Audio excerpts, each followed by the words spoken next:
City of Toronto's Executive Committee reviews governance and operations of Sankofa Square. Welcome to Regent Park TV. I'm Kedar Ahmed. And in this episode, we bring you a video from June the 18th, 2024, Executive Committee meeting where an important item was considered, the governance and operational review of Sankofa Square, formerly Yonge-Dundas Square. During a recent heated meeting, Mayor Olivia Chow's Executive Committee voted unanimously to rename the square to Sankofa Square, reflecting on learning from the past and honoring African-Canadian contributions. Although some critics argued the nearly $1 million renaming cost could be better allocated, supporters highlighted that additional funding will come from third-party partners, not property taxes. The review emphasizes Sankofa Square's unique mandate for economic and community development, distinguishing it from other civic squares. Sankofa Square must be financially self-sufficient, generating revenue from advertisements, sponsorships, and events. For a detailed discussion on the Executive Committee's meeting and the recommendations, let's watch the video from the Executive Committee's meeting. A governance and operating review of Sankofa Square. The first speaker,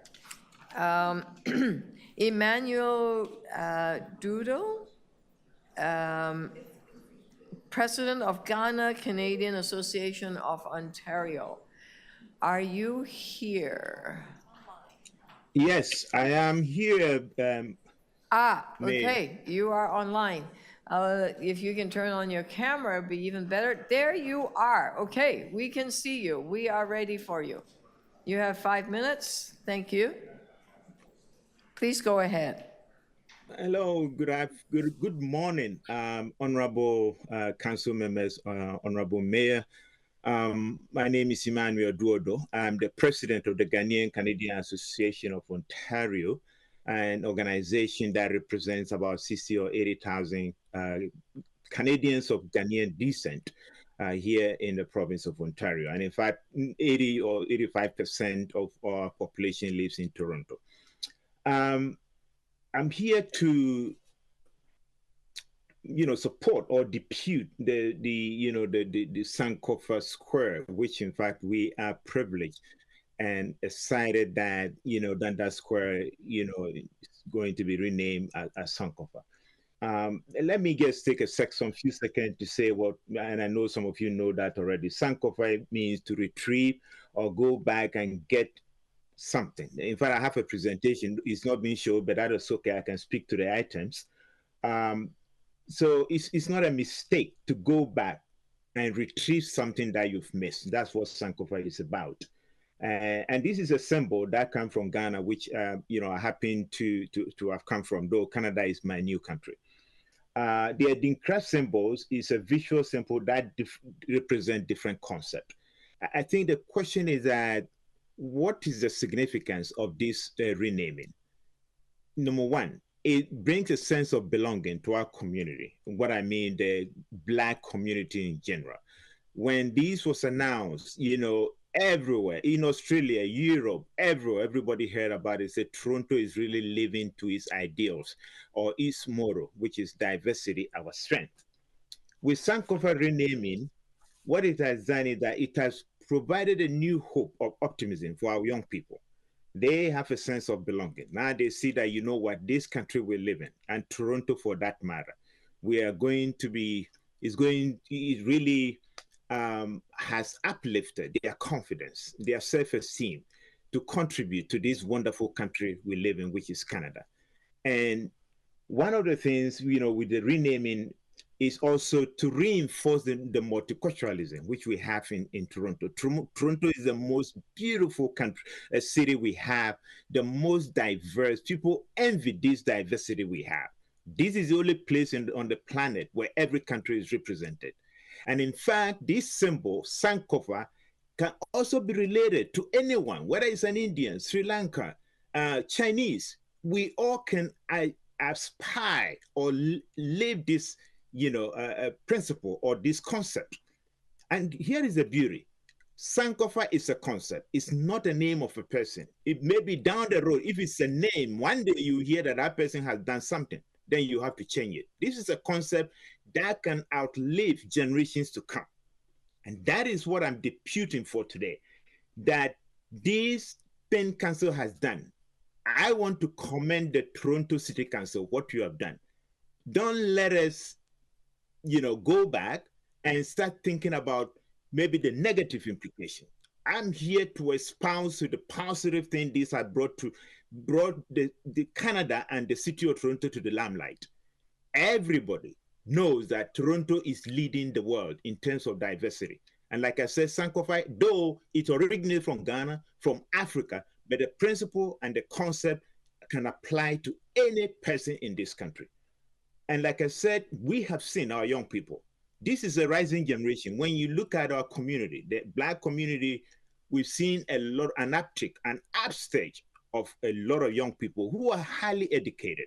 Most of them were born here. My two kids were born in this country. They were never born in Ghana. They were born here. And trust me, when this was announced, they came home with joy, with smile on their face. Daddy, this is amazing. We love this. It's connecting us to us, our young people, not only among the Black community, but with Sankofa, we can go back and try to fix what has happened in the past. I know that Sankofa cannot atone for the slavery that has taken place in the past, but what it can do is that it will make us to move forward as a community with the principle that we are one people living in this melting pot, this beautiful country, to aspire to make this country, Toronto for that matter, to work together, live together, and ensure that as Canadians, as Torontonians, that we are moving forward. And I can only imagine that day when we will be at Sankofa Square with our colors. Thank you very much for giving me this time. Thank you, thank you, thank you. Thank you for your very passionate deputation. Any questions to the deputant? No? Thank you. Next on the list, Daniel Tate, you're here.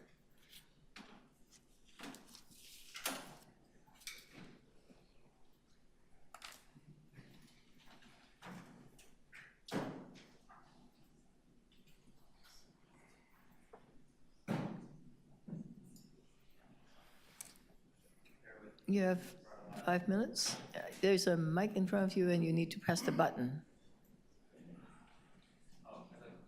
You need to press a button so we could hear you. Reset. Can you guys hear me clearly? Okay, thank you everybody for hosting me. My name is Daniel Tate. I really appreciate the executive committee. Just to give you some quick background, I've lived in Toronto my whole life, born and bred. I love this city. Also, I'm a music historian. I'm a published author, and I also graduated from York University studying political science and urban planning. In fact, I wrote my undergrad thesis on Yonge-Dundas Square back in 2004 when Kyle Ray was around. I got an A from Professor John Caulfield, and it was about a case study of neighborhood change at Yonge and Dundas. So this is not my first rodeo. So what does Dundas mean to Torontonians? Well, I can tell you that Dundas is etched in the cultural fabric of this city. For me personally, my grandfather used to drive me in his taxi cab back in the 1980s on Dundas. He would stop at Kensington Market, do his shopping. AGO is on Dundas. I would get my hair done at Dundas. Growing up on Dundas was beautiful. I have great memories of it, and so do millions of Torontonians. Even Yonge and Dundas is such a revered intersection for this entire city. I remember in 1993, after Joe Carter hit the home run against Philly, my dad and me drove down to Yonge and Dundas to party and celebrate. So many celebrations have happened there. Also at the square, we look at the Raptor celebration in 2019. The whole city came together at Yonge and Dundas Square, and it was a beautiful thing. So I just wanted to set the table so everybody understands how revered Dundas is to this city, to the cultural and historical fabric of the city. And so on December 14th, 2023, when City Council had an urgent motion from Chris Moyse, basically saying we need to adopt the new Councillor Chris Moyse, my apologies. Late December 14th at 7:56 p.m., an urgent motion to adopt the new name Sankofa Square. 19 councillors in this body said yes, 2 said no, Stephen Holliday and Jay Robinson, God rest her soul, and 5 were absent. And so the next day, people were mortified. The entire city of Toronto, the media, social media accounts, my friends, so many other friends of mine were completely mortified that this city council would decide to just unilaterally pave over our history and pave over a civic space that everyone has wonderful memories of over some shoddy academic scholarship, which I'm not going to get into deeply now. And then the media took the story, and it was bipartisan on how much this was panned. The Globe and Mail called it Toronto's shameful renaming debacle. Yonge-Dundas Square's new name was a chance to set things right. How did it go so wrong? From the Toronto Star. Just recently, Now said, to be honest, just leave it. Many Torontonians don't want to ditch the rename of Yonge-Dundas Square, especially when we realize this is now turning into a financial albatross costing into the hundreds of thousands of dollars. Polls, parliamentary minutes where Dundas is actually vouching for abolition. I can leave it here, you guys can read it later. But 2 more things I want to quickly share with you because I know time is of the essence. The Dundas report, it's entitled, Was Toronto Misled? This is an indictment on the entire process on how we got to this naming fiasco, starting with John Tory caving to a really flawed petition in the first place. I highly encourage everybody in City Council and everybody in media to read this report. It's 80 pages, it's beautifully done. It's called Was Toronto Misled? Misinformation and False Accusations Behind the Decision to Rename Dundas Street. Lastly, there's so much populist and common unanimity against this across the spectrum, left, right, center, black, white, Asian, Chinese, bourgeois, proletariat, you name it. Nothing has unified this city against this renaming like this issue. And so I am pleased to present to this executive committee, and you in particular, Mayor Chow, this petition of 30,000 signatures. Stop the renaming of Yonge-Dundas Square petition from the citizens of Toronto. It's 30,000 names. There's over 2,000 comments. It's eye-opening, and I appreciate the time. Thank you so much for bringing it here. Come and get it? Sure, we'll get it. Yeah. She's right there. Okay. Thank you very much. Thank you. Any questions? Councillor Holliday to the deputant. Thank you, Mayor. Mr. Tate, could you tell the committee a little bit about the comments? So the petition is in action. In your experience being involved with the creation of that, what is the sentiment of citizens? I know there's the decision and there's the process. Could you tell what you're hearing? So I'm really tuned into the media. I'm tuned into social media. I'm plugged in on Instagram. I talk to everybody in my ward, which is Chris Moyse's ward. I'm his constituent, and Councillor Moyse. And everybody, it's like 90 to 10. Maybe 95-5 in favor of stopping this. And what's really eye-opening is that people from every background, like I've spoken to Chinese people, there's even Ghanaians and like Jamaicans in here who say this is nonsense. This city has so many problems right now, crumbling infrastructure, garbage cans that don't work. I live in Chris's Moyse and we have to step on human feces all the time. Can we not use Section 37 funds for those purposes? Let's use Section 37 to fix our busted garbage cans, other infrastructure. This is unifying the city. It's an example of bloated bureaucracy to fix a problem that did not exist. Nobody asked for Dundas Square to be renamed or Dundas Street, and that's why this has really turned into like a major movement. I do have comments from constituents of everybody on this board, and I can read them for you if you'd like. So sometimes council makes decisions with very little notice. There are reasons sometimes that motions are brought onto the floor. I recall this was an example of which there was very little public discussion prior to this occurring. Practically none. Did you see that as a dimension in the type of feedback that was captured by this petition? Yeah, Is that part of the discussion? That's an absolutely correct assertion. And in fact, one of the most common comments the day after on all the social media accounts like SixBuzz, BlogTO, et cetera, everybody was saying, if we're gonna do this, where was the transparency? Where was the public consultation? And I'll give you an example historically. When they were looking for a name for our new domed stadium in 1987, that was open to the city. I have the Star clippings. 150,000 people said, hey, let's pick, everybody submitted their name. For a civic exercise like this, for a major municipal landmark, if we had the fiscal resources to do it, we could have made it a unifying and wonderful naming exercise. But instead, Chris Moyse decided to Councillor. Don't do that again. Sorry. That's 3 times. Councillor Chris Moyse. Disrespectful.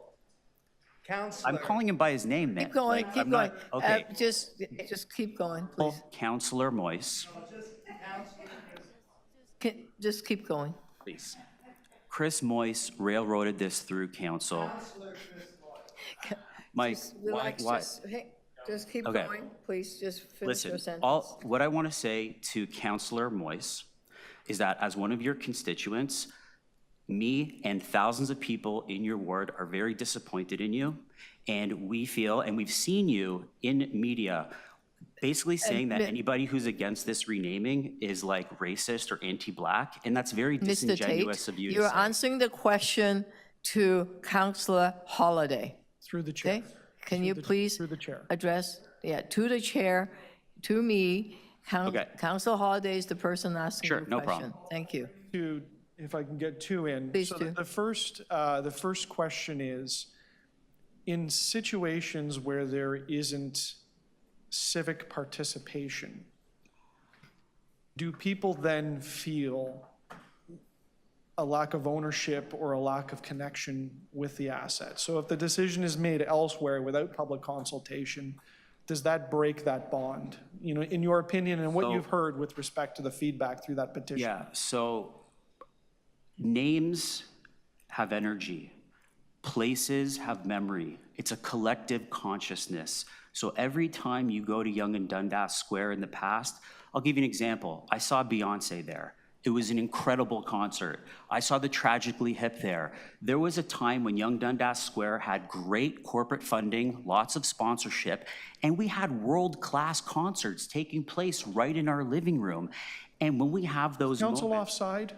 Are they offside with the wishes of the people? yes, and council has a May I great trouble you to wrap opportunity up? now. Your 5 minutes is up. Council has a great opportunity to do the right thing and correct course, basically. I mean, 30,000 signatures, nothing to sneeze at. Thank you very much. Another question? One question. Okay, So Councillor this Moyse. motion, when it came to council, as you mentioned, it was actually the same time that we renamed Rob Ford Stadium. Where's your petition for that? Well, Rob Ford was a legend of Toronto, and he's a legend of Etobicoke, so it's actually very fitting Yeah, and it's relevant very to Thank you. name. Thank you. Where was the Toronto candidates for Yonge-Dundas? Gordon Lightfoot Square, Jackie Shane Square. Herb Carnegie was a hockey player who broke the color barrier. He was from Toronto. Imagine that, Herb Carnegie Square. So using the Rob Ford card is kind of lowballing, Councillor Moyse. Not really. Councillor, any other questions to the deputant? Okay, Councillor Fletcher. Yes, I'd just like you to, Can you repeat that? Say it on the microphone. Hang on a second. I'm being insulted by Councillor Allow Boyce. Councillor I don't Fletcher to appreciate you ask the calling me a question. racist, because I'm definitely Wait, Councillor Fletcher has the floor. Allow her to one ask the that has question the and you floor. can answer it. Just a second. Councillor Fletcher, ask your question, please. So just to look at the trajectory here, City Council made a decision to rename Dundas Street. You would agree with that? Yes? At a certain point, City Council made a decision to do that, correct? Well, John Tory caved No. to the petition. Did City Council make a decision to do that, yes or no?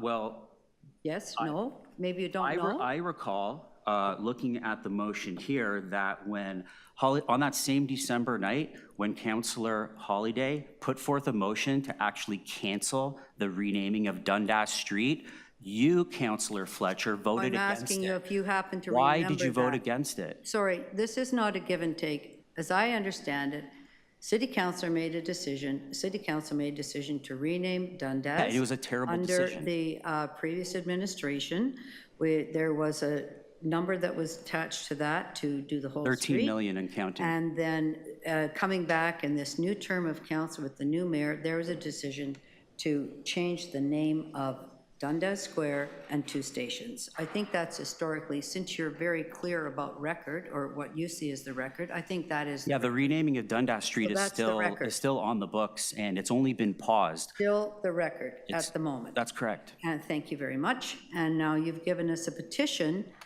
but it looks like it's a Canada-wide petition. I have signature here: Bowmanville, Milton, Sioux Narrows, Calgary, Thornhill, Saddle Lake, Saskatoon, Edmonton, Ajax, Mississauga, Vancouver, Oakville, Keswick, Cobourg, Weston, Richmond, Oakville, Mississauga, Richmond Harrison, Hill. Ontario, Prince Albert, Yeah. Vaughan, Woodstock, Calgary, Guelph, Ganges, Delta, St. Welland, Catharines. Niagara Falls, Rossland, Mississauga, Erin Mills, Woodbridge, It's a fantastic Stittsville, petition. Mount Forest, Sudbury, Fonthill, Minden, Logan Lake, Fort Erie, Kelowna, Nanaimo, Collingwood, Barrie. Kuspansas, Oakville, Duncan, Alliston, Mississauga, Vaughan, London. And those are just 2 pages. It does seem to me that your 30,000 names are coming from across the country, correct? Well, across the Yes or country no? is, no. No? Are those cities not outside of Toronto? May I respond? Are they, no, I'm asking you. Are those cities outside of Toronto and outside of Ontario, some of them? Yes or no? They are part of a region called the GTA. No, I Remember, don't think- there's Dundas, sorry, Ontario. when did There's Moncton- Dundas when did townships Moncton- all over Ontario. When did Moncton become part of the GTA? We're all Canadians. When did This East is Gwillimbury? this When is did a Bonnyville? microcosm of a When did national issue. Gravenhurst? So When did you're Brampton? splitting hairs, When did Councillor Brant- I'm Fletcher. not splitting hairs. For you trying to discredit the petition by saying there's a Actually, Moncton signature, am trying that's to- low stuff, and everybody sorry. sees it. I There's am nothing now wrong with the reading you- occasional signature from somebody in It's Moncton. not occasional. It's That a was 2 beautiful town. pages. Let's face facts. We are that facing Many of the facts. signatures in your petition are from across Okay. the So country. we'll put this on And you're publicly. telling me We'll put that this on a Trent Lakes website is and part let of the the people GTA? decide. I'm sorry. I'm finished questioning. Thank you. Mayor. Etobicoke, Toronto, North York, Toronto, Burlington, Downsview, Richmond Hill, Concord, Vaughan, Windsor, Mississauga, Toronto, Etobicoke. You're cherry-picking Moncton to discredit the petition. That's also disingenuous, Councillor Fletcher, and the whole city's watching. But, Councillor Tate, why don't you just finish answering the question? I'll put it online so everybody can be it. I'm all for You're transparency. done? Councillor Fletcher, okay, thank you so much. Any other questions to the deputants? No? Thank you so much for your time. Thank you very much. Appreciate your time. Next speaker, Joey Scolari. In 5 minutes.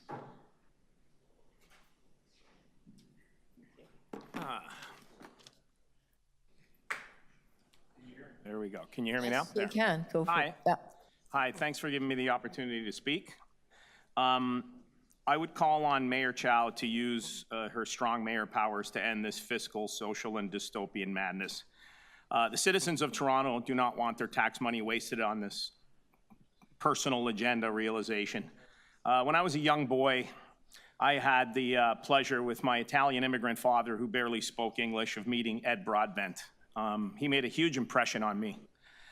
So much so that when I was in the 7th grade at Pierre Laporte Junior High, I wrote an article on Ed Broadbent and the NDP party.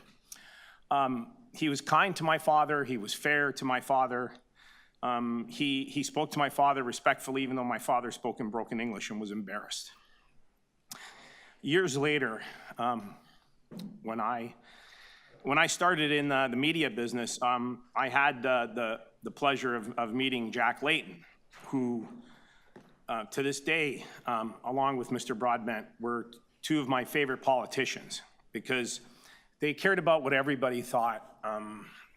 You know, they cared about the majority. They listened to everyone, but they made the best decision for the majority of the people. You know, I shudder to think of what would happen to, you know, the Jack Layton terminal had Councillor Moisey been in office when it was named. Maybe it would have been renamed something else. And this guy's a guy who I looked up to along with Ed Broadbent as a child. You know, the original petition had apparently had 14,000 signatures. It was called Let's Rename Dundas. It was on a site called Lead Now. They claim to be a nonprofit independent organization, but are clearly politically left. If you look at their FAQ page, they're a partisan lobby group. They've been accused of falsifying petition signatures on multiple occasions, and specifically the incident involving signatures on a petition regarding the Kinder Morgan pipeline, which included fictitious names such as Frosty the Snowman and Yogi Bear. These names were discovered during the verification process. Henry Dundas was a documented abolitionist. He didn't achieve his goal. I think that he tried. And his methodology was that he knew that he couldn't railroad it through, but he had a plan, and his plan didn't come to fruition in a timely manner, but it ultimately helped lead to the abolition of slavery. He was responsible for submitting resolutions to Parliament, which made it illegal to import African blacks into any British colonies, plantations, or ships owned by or navigated by British subjects after January 1st of the year 1800. You know, surely spending money on a bunch of signs, which is now over budget. You know, I know Councillor Moyes has been on record as saying that he doesn't have much taste for corporate sponsorship. That's been in the newspaper. Yet, in part of the plan for Sankofa Square, you're going to reach out for corporate sponsorship. So that's kind of talking out of both sides of your mouth from what I can see. Let's get to the name Sankofa. I have a lot of friends that are Ghanaian. I play hockey with them. They're lovely people. They've come to this country to make a better life for themselves. But there's some things that happen in Ghana that are absolutely awful. There's a place called Lake Volta. Have you ever heard of it? It's the largest artificial lake in the world, where children as young as 5 are forced to work for free up to 18 hours a day on fishing boats, which include being thrown into parasite-infested waters to untangle fishing nets, where they usually die a horrible death. The children are beaten, they're sexually exploited, then they usually drown. I suspect that maybe Ghana needs some reflection on how they treat these children. Go to freetheslaves.net for detailed information on how you can help. I've gone there and I've helped. Ghana still has sex slaves. They're called Trikosi. They're called shrine slaves. Underage girls are still sent to fetish priests to atone for some family members' sins. These priests commit horrible sexual transgressions against girls as young as 10. I think that maybe we have to take a step back. Mayor Chow. Mayor Chow. No, that's just a fact. I think there's a... Just 1 second, I have to interrupt you.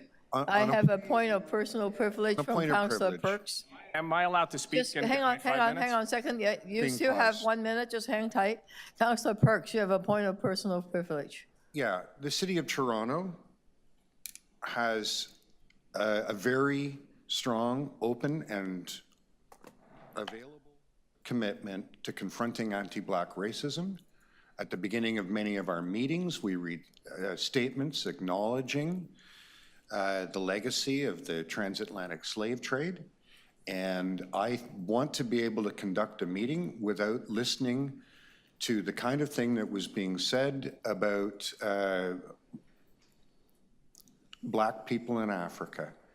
And I really do think it's outside of what's permissible in a public forum like this to listen to say the kinds of things that the deputant was saying. Yeah, I agree. So, Mr. Scolari, I'll finish I my want last you minute. to focus on Okay. the square and the naming and the budget, which is properly in front of us. Okay. Not the country. We have massive financial problems in our city. There's people on the streets dying of drug overdoses. We're afraid for our safety. Yonge-Dundas Square is kind of a frightening place at times. Spending Section 37 money on a bunch of signs to rename a square of any name is a waste of taxpayers' money. It's a waste of my money. And the majority of the people of Toronto, there was a survey a couple of weeks ago, 72% people are against the renaming. 16% are for it, and 12% don't know about it, nor do they care. So if you look at the majority of the people of this city, they don't want their tax money spent on renaming a square. They want their tax money spent on things like housing the homeless, getting people with mental health issues treatment, dealing with drug addiction. Those are big problems in our city right now. And I think that taking a pause and a step back and maybe thinking about a better use of these funds is the proper course of action. Thank you for your time. Thank you. Question to the deputant, Councillor Holliday. Mr. Scolari, I'll ask a similar question as I did to the previous speaker. Do you think council is offside with the wishes or the expectations of the population of the city? I just think that the people of the city should be consulted when you're making decisions that involve our money, and we weren't in this case. And look, if the people said Sankofa Square was what they wanted, I'm fine. That's what the people wanted. But I just think that this was done in a manner where the vast majority of Torontonians were unaware of it, and now they are aware of it, and they're extremely unhappy about it. So if people aren't consulted adequately, and if there's a sentiment that council's offside with the wishes of the people, does that further enhance or erode the confidence in government by the population? It erodes it. I don't think people trust government as it is, and this is another example of why they don't. And if there's a break in trust, does that hinder the government's ability to do things such as run a financially secured city, take on things like confronting anti-Black racism, or do things like provide services? Yes, I think people just throw their hands up and they don't get involved and they just walk away from it. I think it really hinders the city. I think it hinders city council's credibility. And by not including the greater Toronto area, the people, the city of Toronto, they've made a major mistake, and I think it's coming to light now. Thank you. Any other questions to the deputant? Okay, no, thank you very much. The next deputant is Joey Goldman. Are you here, Joey Goldman? Are you online? Mr. Goldman, are you online? Joey Goldman? Okay. Okay, not online, not here. Linda Dundas. You are online? Linda Dundas, I believe you're online. You can speak now. Hello. Yeah, we can hear you. Just speak up. There you are. We can now see you. Thank you very much. Let me just get myself sorted. I'm stuck. No, we can hear you. Thank you. Your worship, esteemed councillors, my name is Linda Dundas, and my comments relate to item 1F, rebranding of Yonge-Dundas Square to Sankofa Square. A brand is intended to create a positive association in the mind of the targeted audience and ultimately produce benefits for customers and value for owners and shareholders. With this in mind, I have a simple question. Why would you think that it's a good idea to swap the name of an individual who, as the public record shows, defended Indigenous rights in Canada, defended Black loyalists, supported Francophone rights and bilingualism, successfully defended a runaway slave, was an early supporter not just of abolition of the slave trade, but of slavery itself, and proposed a comprehensive and pragmatic 12-point plan to end it, for instead the name of a tribe in Africa that was notorious for selling slaves and even much worse? Madam What Chair, brand will that point of create? privilege. And what will it just say one Point of about second. privilege. Toronto's brand? Just 1 second, hang on. Point of privilege. Oh, I just reset it improperly. Ew. I'll let it run for 1 minute. Councillor Perks, Once again, we have a deputant who is straying into territory that I feel violates the city's off-stated commitment to confronting anti-Black racism. If we could just have order. yeah, Councillor And I Perks, just ask to that finish, you yeah. remind the deputant that we want to create an environment where everyone feels welcome to participate, and this kind of language will be alienating to many people in Toronto. Okay, thank you for pointing that out. Ms. Dundas? The name is the name, and it has the origin that it has. That's all I'll say about that. Okay, continue. Shall I continue? Yes, Thank you. please. What brand will that create, and what will it say about Toronto's brand? As to Sankofa, learning from the past, to those who put that name forward, not only have you obviously not learned from the past, but this renaming is incredibly disrespectful of those you purport to honor and of the citizens of Toronto. It debases the city and makes a laughingstock of it on the world stage.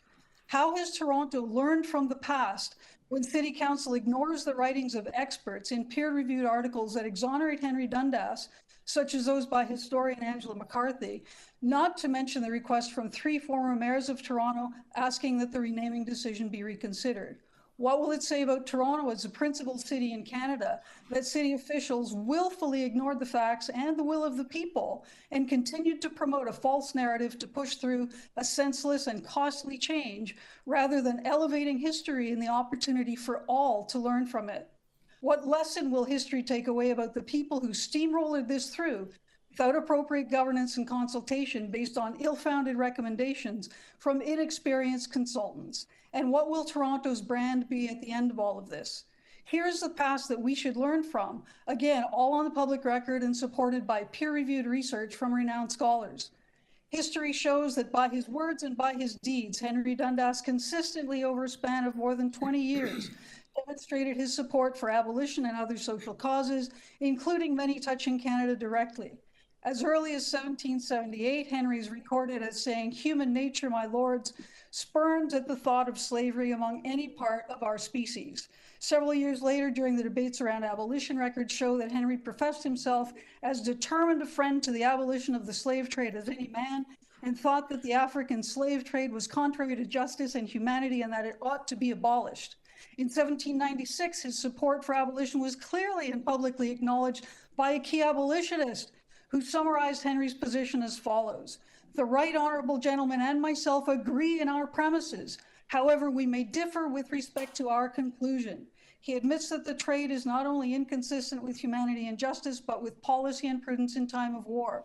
It appears then that we only differ as to the mode of abolition. The right honorable gentleman states a powerful objection to our mode, namely that it is impracticable. Henry's proposed 12-point plan was a sincere attempt to reconcile 2 strongly entrenched opposing sides.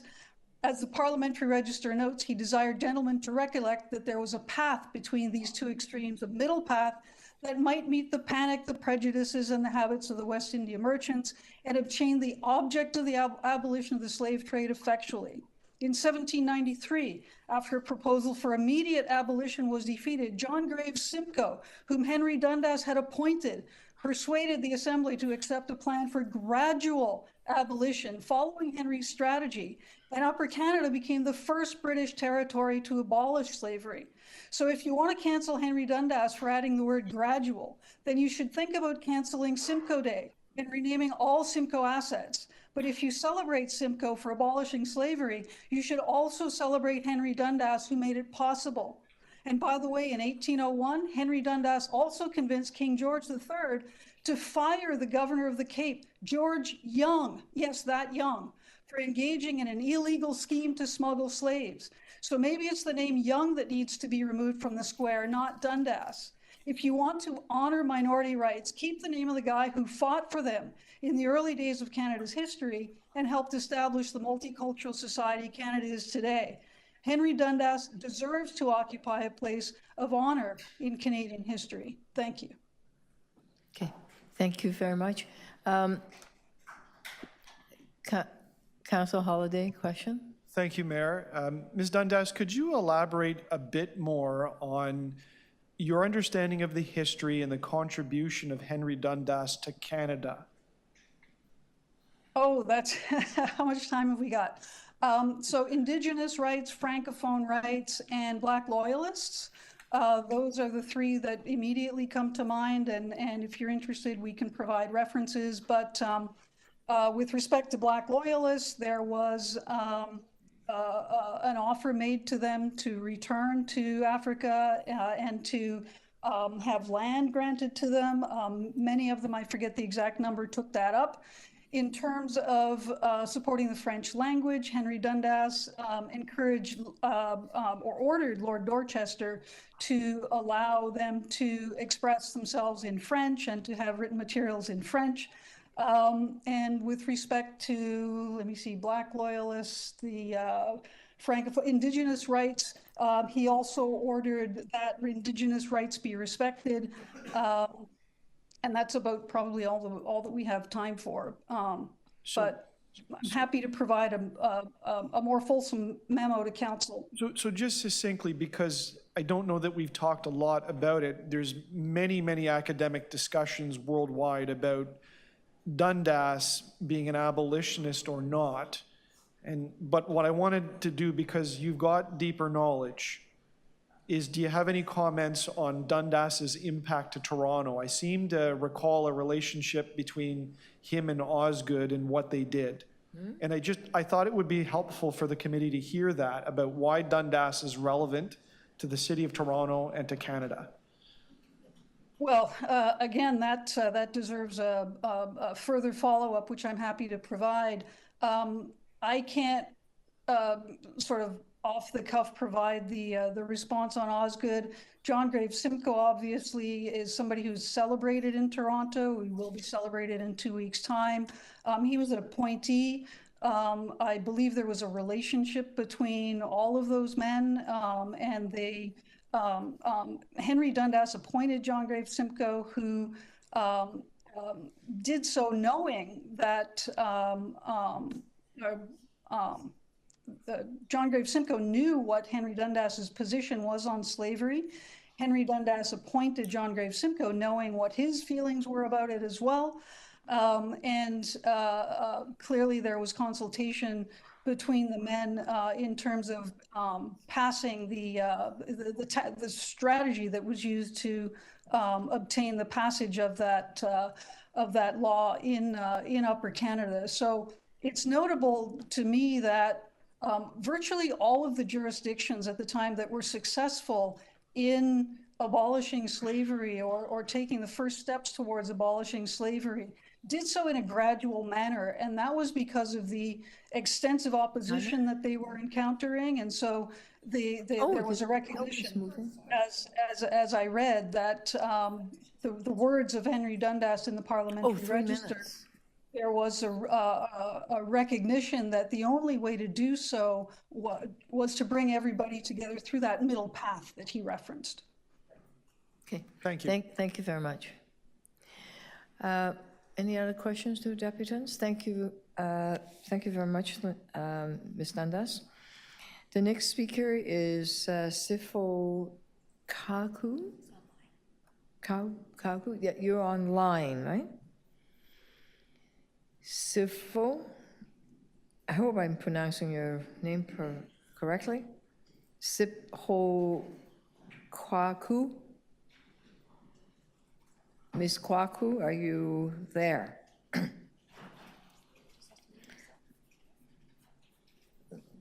No, we'll come back to those that are not available. It's the person online?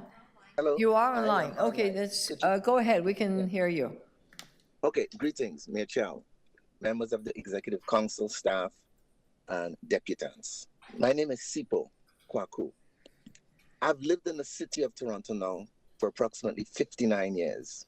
My ancestors were taken as enslaved Africans from the shores of Ghana, transported to the Barbados, and were purchased by an English gentleman by the name of Ashby, who owned a number of plantations on the island at the time.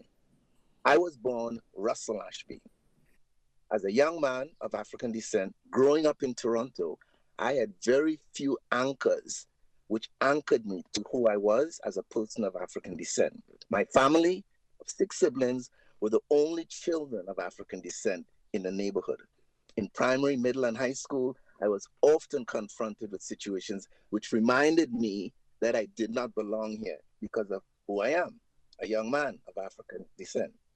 I was desperately searching for something which could anchor me. It wasn't until I entered high school where I met other peoples of African descent that I began to see myself. Later on in my latter life, I was introduced to an African-centered rites of passage coming-of-age process. It was there that I was introduced to the elements of my heritage and understood that I had my cultural and ethnic lineage in the Akan people of Ghana. It is also there that I understood the power of symbols and their powerful role in the process of reclaiming one's cultural self. When we look around this uniquely beautiful and exciting city, full of people from all over the world, we see symbols, we see communities, we see, structures, we hear voices from all around the world. I share this story with you because for me, young people, and in particular young people of African descent, must begin to see themselves. Sankofa Square would be a powerful symbol of remembrance, reaching back into the past, bringing all that was good to the present, and building for our collective future.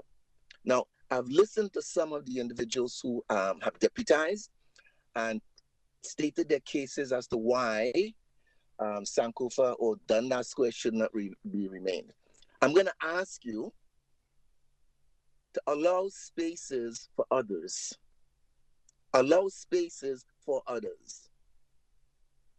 Allow spaces for others. I will stop and thank you very much for all those present. Thank you for your time. Any questions to the deputant?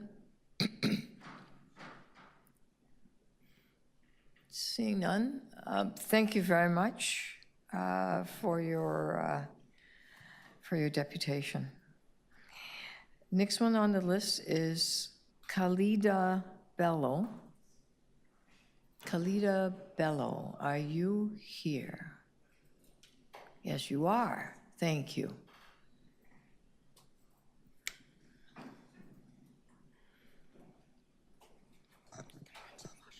Good morning. Executive Committee. You can just speak to the mic, make sure your mic is Thank open. You. So I am a Toronto native. I grew up majority of my life in Toronto in predominantly Black communities in the Jane and Finch area and the Rexdale area.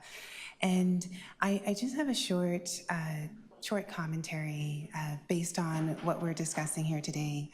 So it's my understanding and the understanding of members of our community that the city wants to address a challenging history and make the square to be more intentionally inclusive of BIPOC underserved communities. And as the city had said in December, this was proposed after several peer review research papers were examined, and several historians and academics were also consulted as part of this process. And using that knowledge, we're hopeful to be able to see the city honor its processes, its findings, and desires of city councilors representing constituents, as well as thousands of citizens that were in support of renaming the square. We are aiming to address generational trauma and restore trust in BIPOC and underserved communities. And this process was rigorous and fulsome decisions were made to maximize inclusion. And when we consider all of that, it's really important to be able to have the community be able to trust the process of city council and the multiple years that were spent coming to this decision. There is concern with the way in which trust from community would be fragmented and historical traumas be reopened. And today we were discussing how that impacts engagement. Well, it definitely does impact engagement in terms of folks feeling that being part of the process will lead to any kind of lasting change. And so I think that's really important to consider. And on the website, I see that the city consulted more than 20 academic experts knowledgeable in public history, Black Canadian studies, and public commemoration to inform response to the petition and recognition review of the project as a whole.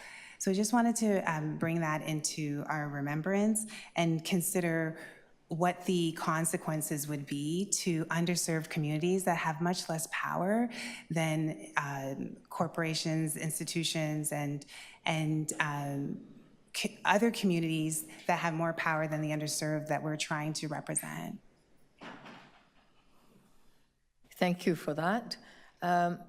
Councillors, any questions to the deputant? Ms. Bello? Thank you. Thank you for your time. Andrew Lockhead? Andrew Lockhead, are you here? It's online. There he is. Okay. Yes. Go ahead. Thank you. Thank you so much, Mayor Chow. My name is Andrew Lougheed, and as many of you on the executive committee will already know, I'm the author of the petition that first called on the City of Toronto to begin a public process to rename Dundas Street. While it's always an honor and privilege to address the mayor of our city and our elected representatives, I'm frankly disappointed I must be here again speaking in favor of what to me should be an obvious and easy decision for all of you to support, the naming of Sankofa Square. It's in fact an easy decision to support because it's one you've already made.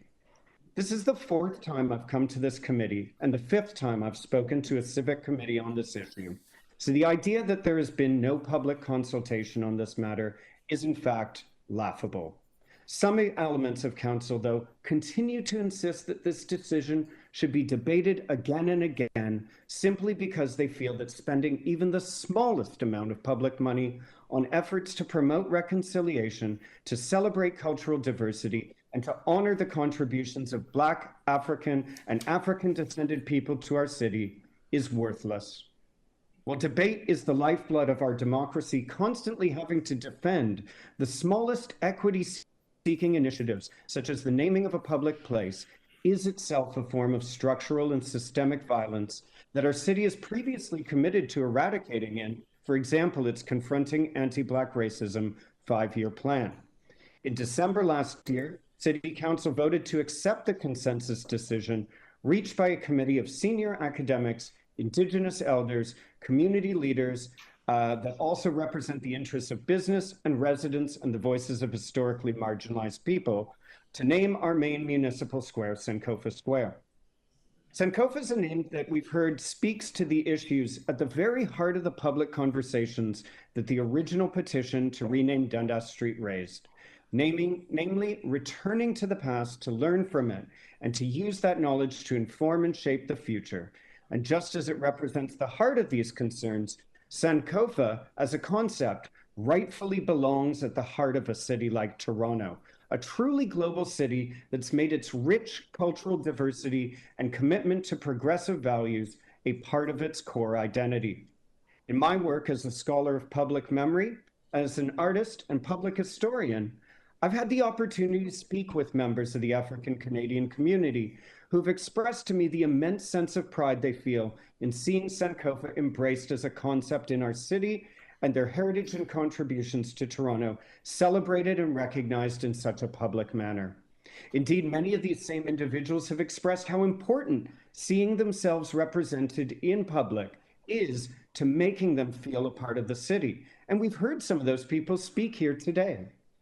To suggest, as some have, that Sankofa is not a Canadian name or it has no connection to Canada or Toronto is to deny not only the Canadianness of African Canadians, but is to deny the truly multicultural nation and city that we are. In conclusion, I encourage the Executive Committee and Council to continue to support Sankofa Square as the name for our city's premier public events and gathering place, and to make strong financial commitments to education and outreach initiatives around the name and concept of Sankofa.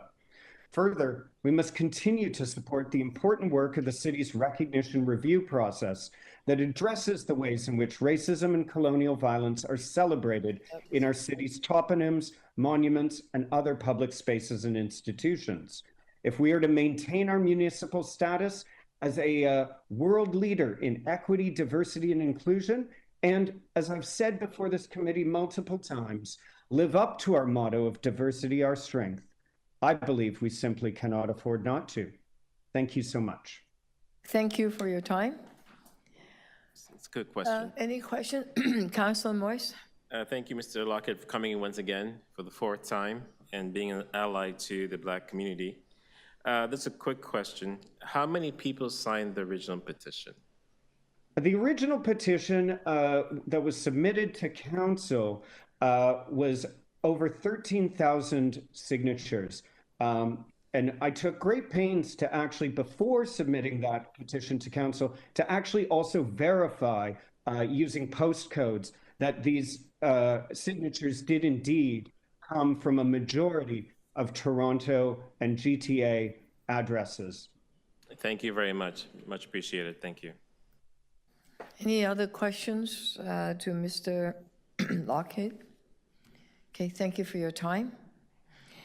The next speaker, Linda Collins Backhouse, also online. If you can open up your mic and go ahead.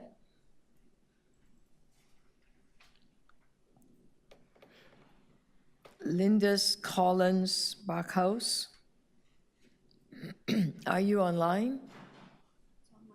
You are online. There you are. There you go. We could hear you. My skeleton out of the picture. There you go. So thank you very much, Mayor Chow.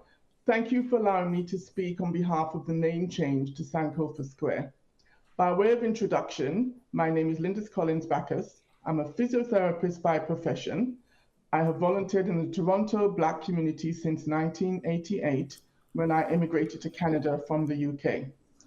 My volunteer career has been with the African Canadian Heritage Association, which is now celebrating 55 years of cultural heritage programming for children and youth, as well as family. It's an intergenerational program, as well as the African Canadian Rites of Passage, of which I am a graduate and recognized as a community elder.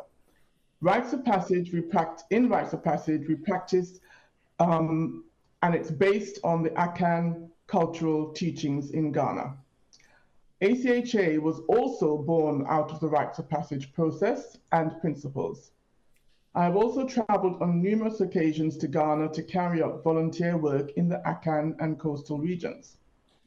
This volunteer background is relevant when I speak about why the name Sankofa was chosen from the shortlist of 3 names for the square by the Dundas Street Committee, of which I was part. And that was over almost a 2-year process, I believe, from the start.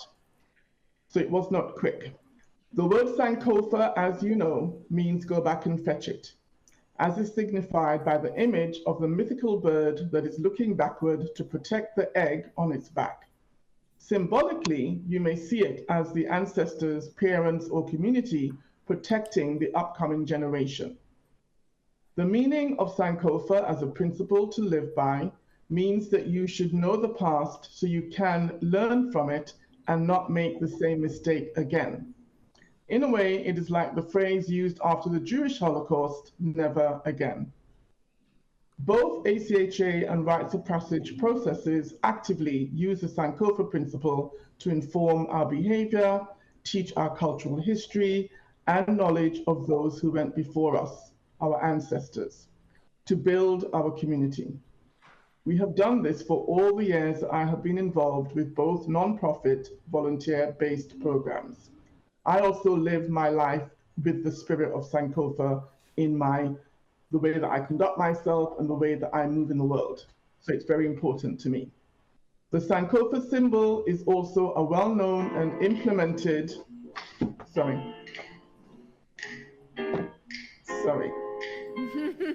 Yeah, but sorry about that. At least it's a beautiful tune, right? Okay, so let me carry on. The Sankofa print symbol is also a well-known and implemented Adinkra symbol that is seen all over Ghana and the diaspora in the form of wrought iron gates, fences, etc. The image is all around us, and yet we do not know the meaning of it. As many enslaved people exited the Gold Coast, Ghana, after being held in the slave castles and transported like cargo on the many slave ships during the Matha, it seems just that the Ghanaian Akan principle of Sankofa is the name that we landed upon for the name of the square. Dundas, after whom the street in Toronto was named, played a significant role in delaying the end of slavery. Yes, he helped with the abolition, but he delayed it immensely before it could occur for various reasons, which I won't go into now. In addition, he never stepped on Canadian soil. It was felt that the name change should be African based on the atrocities Dundas was linked to, related to slavery. And that was direct. Following consultation with the First Nation groups as part of the committee research in and around Toronto, they resoundingly stated that the name change should be representation of the African culture, not the First Nations culture, for this reason. The city's renaming of the street was charged upon the committee. I was asked to be on the committee as a community member because of my history of volunteer work and the ongoing practice of Sankofa principles as outlined previously. The request was changed to the renaming of the square in order to allow the city to acclimatize and to be educated about why the name change should occur, as well as being less of a financial burden on the city. The city leadership initiating this change is applauded, as it acknowledges to all that slavery was the horror that it was, and that recognition is being addressed by removing one of the offending family names on the main square of the city of Toronto. Thank you. Finally, I just have one sentence if I could be allowed to finish. Finish that sentence. Okay, it is a step in the right direction to changing the narrative by acknowledging the wrongs of the past while educating Canadians about the systemic influence of slavery. It is a positive message that will potentially spearhead the necessary changes and keep hope alive in the younger generations of all Black Canadians that the historical impact of slavery is being acknowledged systemically and politically as they are being seen by the city at the least. Thank you. Thank you so much. Thank you. Any questions, Councillor? Before you, I do have one quick question. There was lots of talk about lack of consultation. You're a member of the advisory committee that was set up by the city at the time, and yes, it's been 2 years. So did you do any consultation during the time that you were there? When, as part of the committee, we consulted, the co-host consulted with the First Nations group, because initially it seemed like if it should be a First Nations name. We went through a rigorous process of understanding where we would land eventually. And the First Nations group, they consulted all of the surrounding First Nations people in the GTA, the leaders, and they resoundingly said, why is this a First Nations problem? It's a slavery problem. So that was one of the things that directed us in the way we went, because of the link with Dundas with slavery. And then the other thing that we did was we had a few presentations made by scholars, mostly, some of whom are Ghanaian descent, who allowed us to dissect the choices that were on the table. So we were able to get down to the 3 names that we actually finally had to choose from. So it was, once the names were chosen and suggested by different people on the committee, and there were over 20 of us representing all different aspects of Toronto life, the names that were we consented, that we all agreed to look at those names to whittle down to the final 3. Those names were actually then researched by scholars from York University and around Toronto, to understand some of the nuances of those names, whether they were good names that we should go ahead and use if they had no negative connotations to them. And the reason we came to a principal as a name as opposed to a person is because when you name after a person, as in the case of Dundas, with the atrocities that happened after George Floyd and everybody was hot to trot about diversity and equity and all that stuff, those names, sometimes you get, after the place or the road has been named, you get some of the negative aspects of that person's history that never was taught in the first place. So a name was not suggested for that reason. Thank you so much for that answer. Any other questions? If not, the next deputant, Joseph Mansa. You are online, I believe.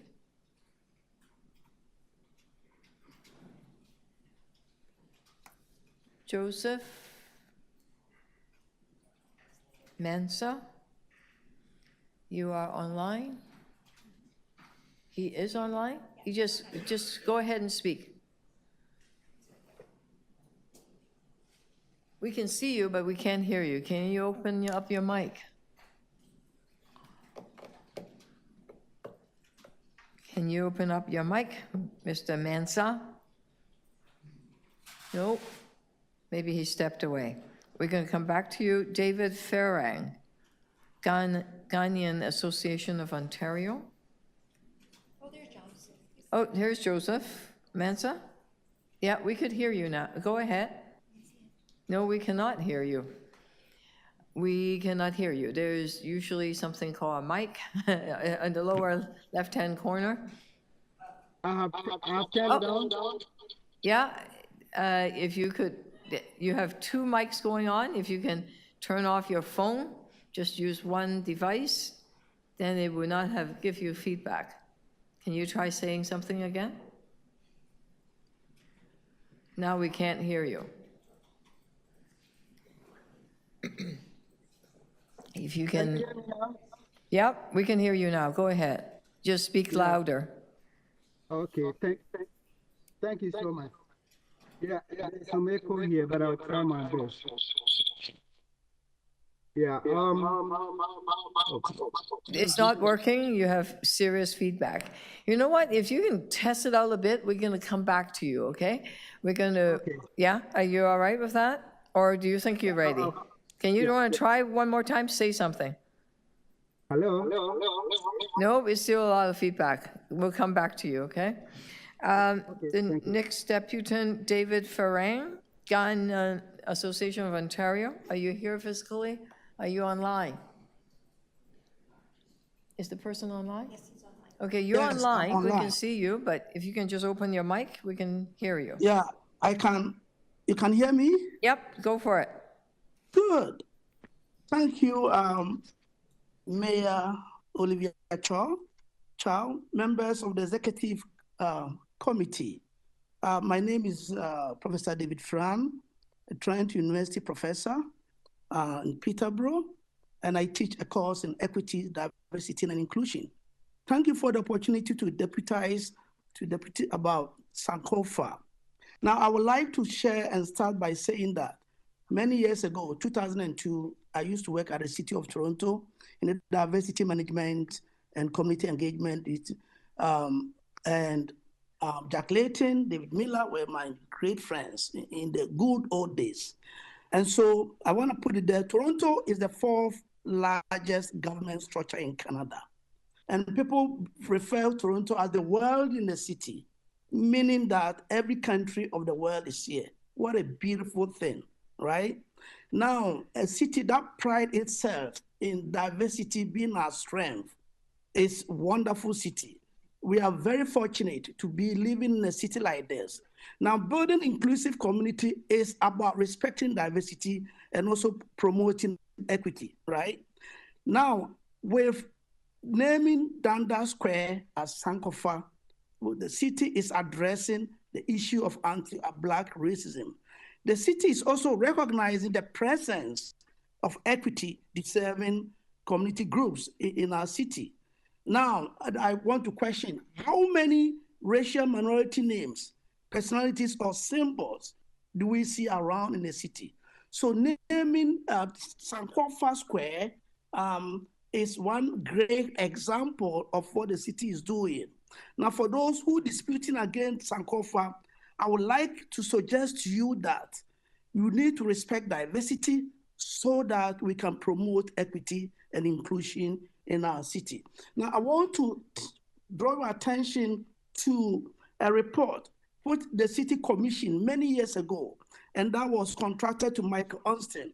And the report was about identifying the racial inequalities in our city.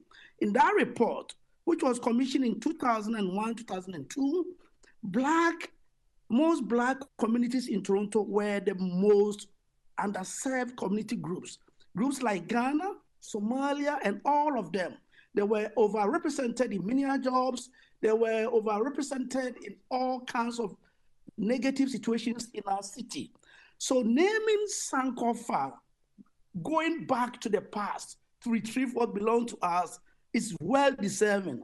And I would like to shout out to the city councillors, the city entire, who try to continue to promote the idea of equity, diversity, and inclusion.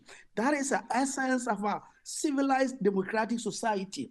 And I always tell my students that this is an example of what we call an inclusive policy making. In other words, vertical slice approach. Members of the City Council, I would like to share some brief background about something about Ghana, where the name Sankofa is coming from. You should understand that Ghana was the first Black African country to be independent around 6 March 1957.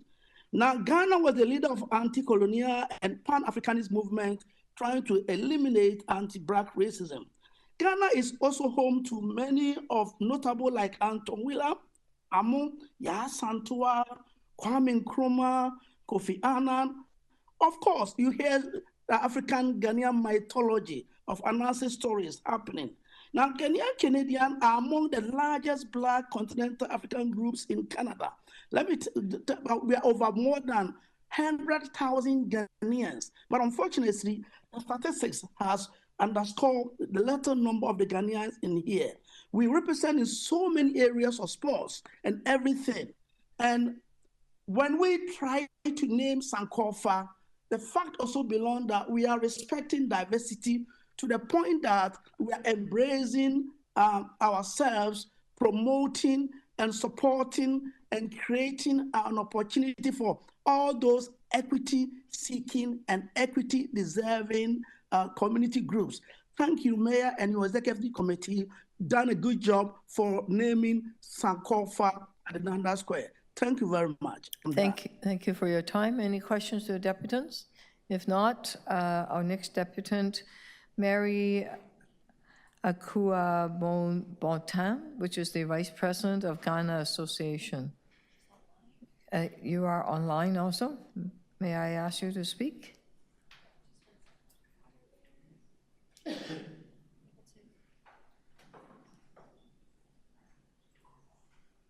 There you are. We can see you. We can hear you. Great. My name is Mary Akua Bontan. I serve as the Vice President for the Ghanaian Canadian Association of Ontario. And today I am here to share a few things. So I'm hoping it also becomes a learning time for many of us. So when we hear of the word Sankofa, San means to return. So if you, in that Kan language, San means return. Ko means to go. Fa means to pick or to take. And so I am very excited to be here because I've heard many who are disputing about the name Sankofa. Again, good afternoon, everyone, and thank you all for giving me the opportunity to come here to talk about the reason why it is essential for us to go with the name Sankofa. It's unfortunate that the naming has been associated to some people as to slavery, but it's a word that encourages us to return back or to go back to correct our mistakes. As Toronto is changing and we're improving every day, For the years I've been in Canada, I've noticed every day we're looking at ways we can improve and be part of society. Us going back to our roots, or us going back to fetch, or us going back to correct our mistakes becomes essential. The ethos of Canada multiculturalism is for people from different cultural backgrounds to feel a sense of genuine or a sense of belonging, to feel as if it's woven in into the names, place, and narrative of our shared home. Again, today, Toronto is undergoing many changes of multicultural to make the multicultural community feel welcome, included, or as part of the community. We have many programs looking at anti-Black racism and ways that we can help people of African descent or Black people feel as part of the society or feel included. This is an example of us moving forward when we acknowledge our efforts of improvement. Sankofa has significant meaning to the Afro-Caribbean and African diasporans in Toronto. As a member of the Black Resilient Cluster team, a group of organizations where we focus on serving the Black communities in Toronto, when we all heard about the name change, we were very excited. We were pleased of this name change because it denotes to for us to return to our cultural underpinning as Africans. For many of us young people, it draws us to our roots of identity, something many of us are working very hard. Given this concept, prominence in Toronto will give the people of the city a profound sense of belonging. It will tell us that we are part of Toronto and Toronto's story. And mind you, the Black community is a significant part of Toronto's population. Many of us have jubilated, and we continue to jubilate when we hear the name of Sankofa being suggested as a name in our community. This move will make Toronto become more inclusive and genuine home for a diverse population. As the city is moving to improve its equity, diversity, and inclusion, this is a great start. Thank you. Thank you for your time. Any questions? Okay, thank you. Our next speaker, Kemi Jacobs, the Executive Director of Delta Family Resource Center. Kemi, are you here? Are you online also? Okay. If you can open up your mic, we're ready for you. Good morning. Good afternoon, actually. Mayor, Yes. Executive Committee, and the general public. I'm going to start by how I want it to end. And I want you to consider this question as I speak. Can a city like Toronto in 2024 afford not to have a Sankofa Square? That's the question we should be asking. I'm Kemi Jacobs, the ED of Delta Family Resource Center, which is a B3 agency located in Northwest Toronto. We've delivered services to communities in the past for more than 40 years. While my professional and personal lives have consistently focused on empowering communities and advocating for those whose voices are not heard, I identify first as an African woman. An African born in the Caribbean. I've lived in Toronto for more than 40 years. I know, you don't think I'm 40. But anyway, I'm a graduate of the Rites of Passage process, which is a tradition grounded in the Akan tradition of Ghana. I've volunteered with the National Anti-Racism Council, CAFCAN Social Services, and I've been an integral part of Delta Family's journey to becoming a B3 agency. We are proud to be part of a host of agencies, Mary, who just spoke, is one of them, who have supported the recent influx of African refugees and helped them find spaces in the city of Toronto. Over the past year, a committee of community leaders from Toronto's Black communities came together to select a new name for Dundas Square.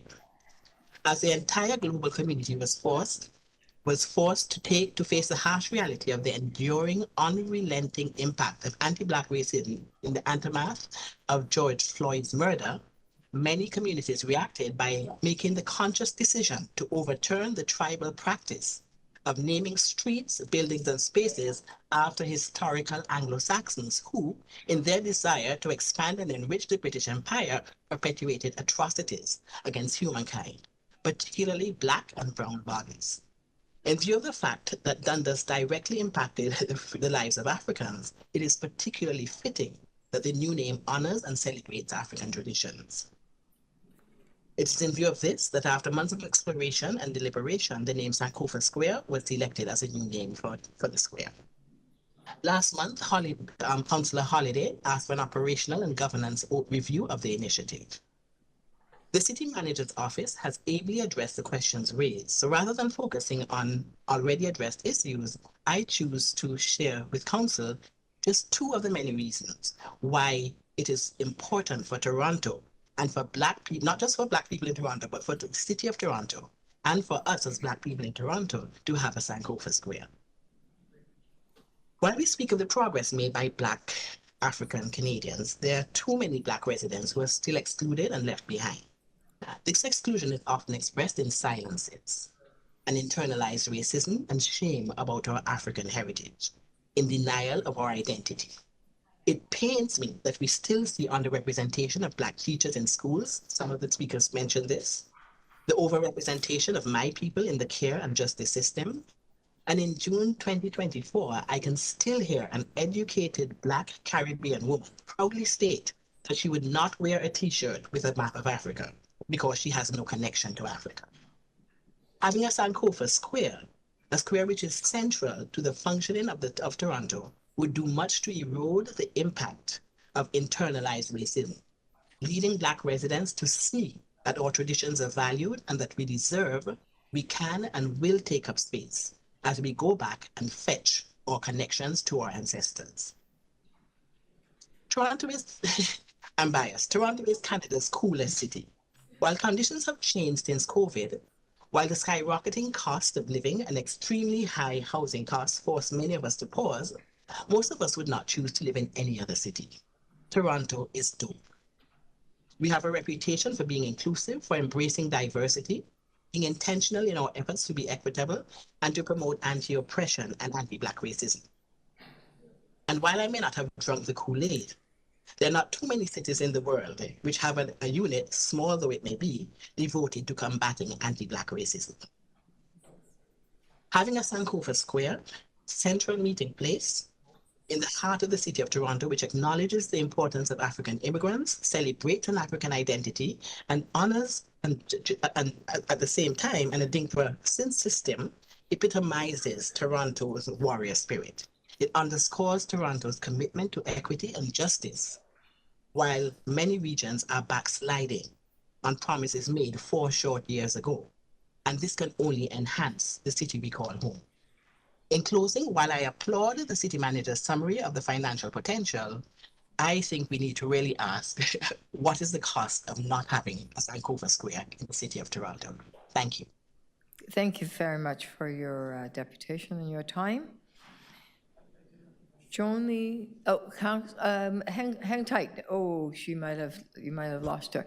Cami Jacobs, Councillor Holiday had a question to you.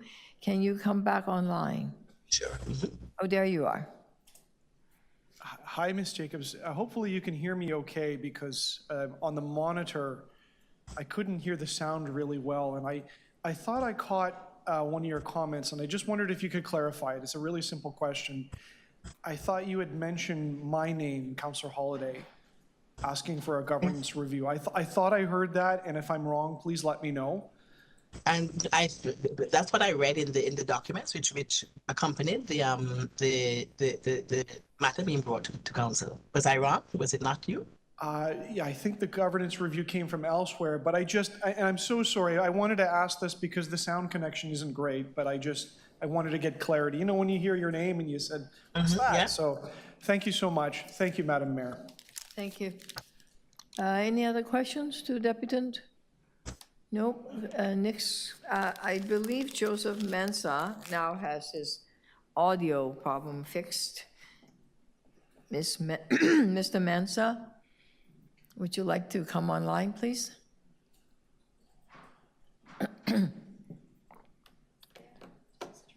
Mr. Mensah, turn on your mic. Oh, there you are. Can you say a few words? We cannot hear you. Can you hear me now? Oh, perfect. Whew. All right, Go Thank ahead. you so much. Thank you. So I won't waste your time. I've heard a lot of the debate, so I will just pick some few points. The first one is to the effect that the city's motto talks about diversity, our strength. Okay, so right there is an effort to diversify the community. So we can start it from there. There are people speaking to the effect that everybody is against this, everybody is going. When you say everybody, if everybody is against it, what happened to us? This is a situation where it is speaking to the tyranny of the majority. You have to remember that power always has something to do with knowledge production. So if you keep on saying knowledge, this is what is the truth, you have to also keep in mind that those who have power have the power to name. So you have to bring this power dynamics into play and listen to those without power.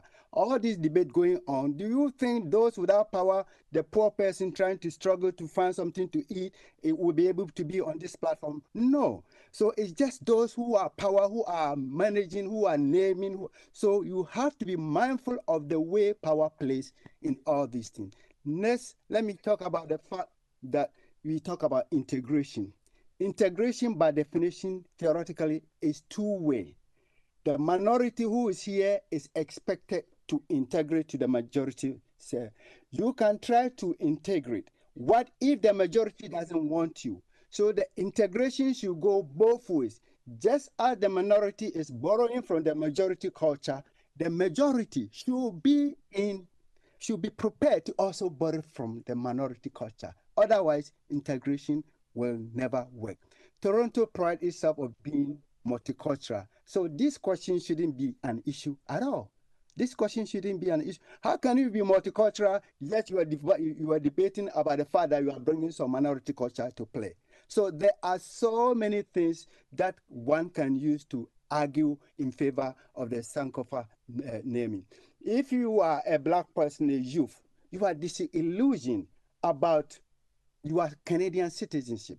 You go to work, you are looking for job, discrimination, housing discrimination. Meanwhile, you are born here, you don't have anything tied to your diasporic, your home country. Okay, this is your country. And now that you have a chance to be recognized, to enhance your sense of belonging, even there, people are against it. So these are some issues you have to keep in mind. Then, of course, the whole debate started with slavery. Now, if you go back, as the Sankofa want us to go back, you realize that much of the slavery was perpetrated at the point of shipment, the dungeon, where the slaves were shipped, all the way through the Middle Passage was mostly in Ghana. Alamila Castle, Cape Coast Castle. So that, if you go back and you don't want to repeat it, Sankofa will say, go back there and correct things. So there are so many things that we can see that will speak to the naming of this particular situation. Now, let me end with this point. There is what we call topophobia and topophilia. In geography, the topophilia is your love for a place. In a situation like this, when you name it after a concept, there is more likely to be a lot of topophilia because the concept is not going to commit crime. The concept is not going to change its identity. But if you name it for a person, then you have to be careful and mindful the fact that that person is not going to do anything wrong. Because by the time it finishes, then, I mean, for instance, if you tie the person to this square and the person engaged in slavery, a black person like this, I get there and I have a sense of phobia. A fear of this place. I cannot be there because even the mention of the name get me discomfort. So these are some of the things that we have to keep in mind so that we don't have the majority abusing the right of the minority, because the poor people, the black people may not have the power to create the knowledge, but still we are all part of the Canadian mosaic. Thank you. Thank you very much for that deputation. Seeing no questions to the deputant.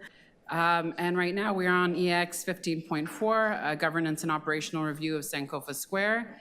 And we are on deputations, and the next deputant is Johnny LP. Is Johnny LP joining us virtually? All right. Johnny, you have 5 minutes. Please, no? Okay.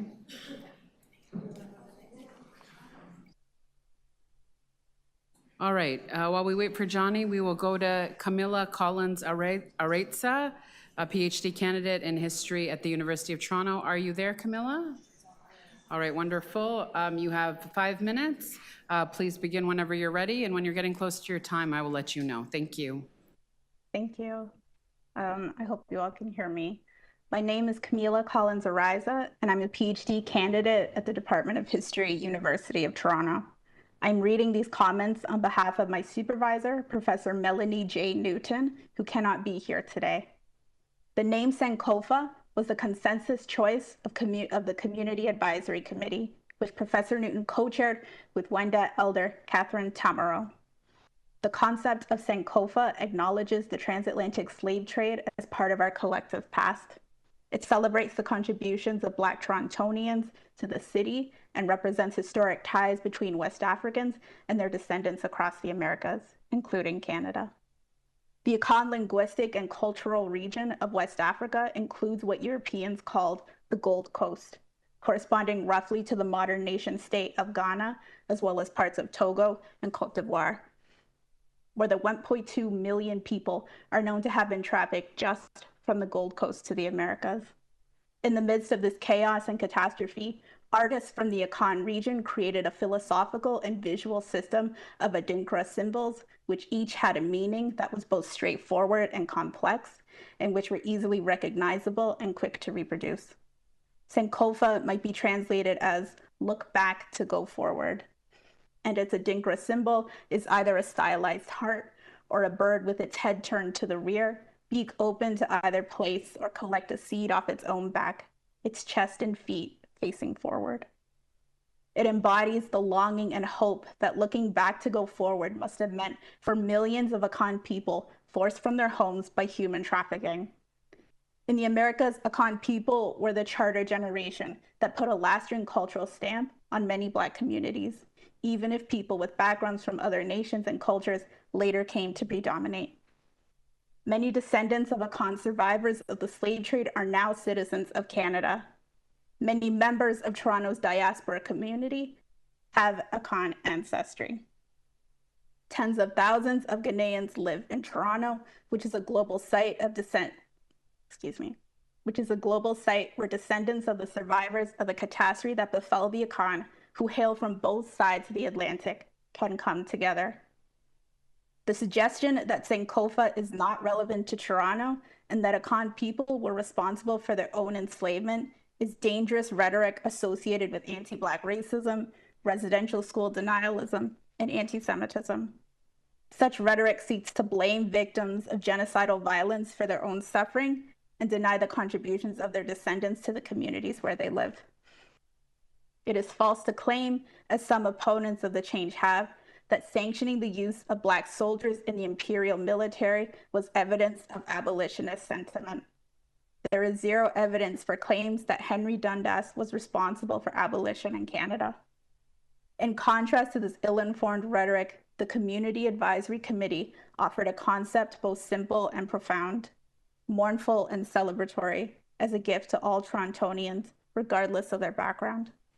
It is for elected representatives to determine what type of public engagement they wish to encourage and what kind of city they would like us all to inhabit. Thank you. Thank you very much, Camilla. Are there any questions for the deputant?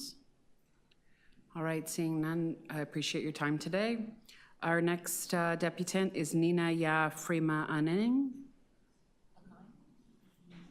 Online?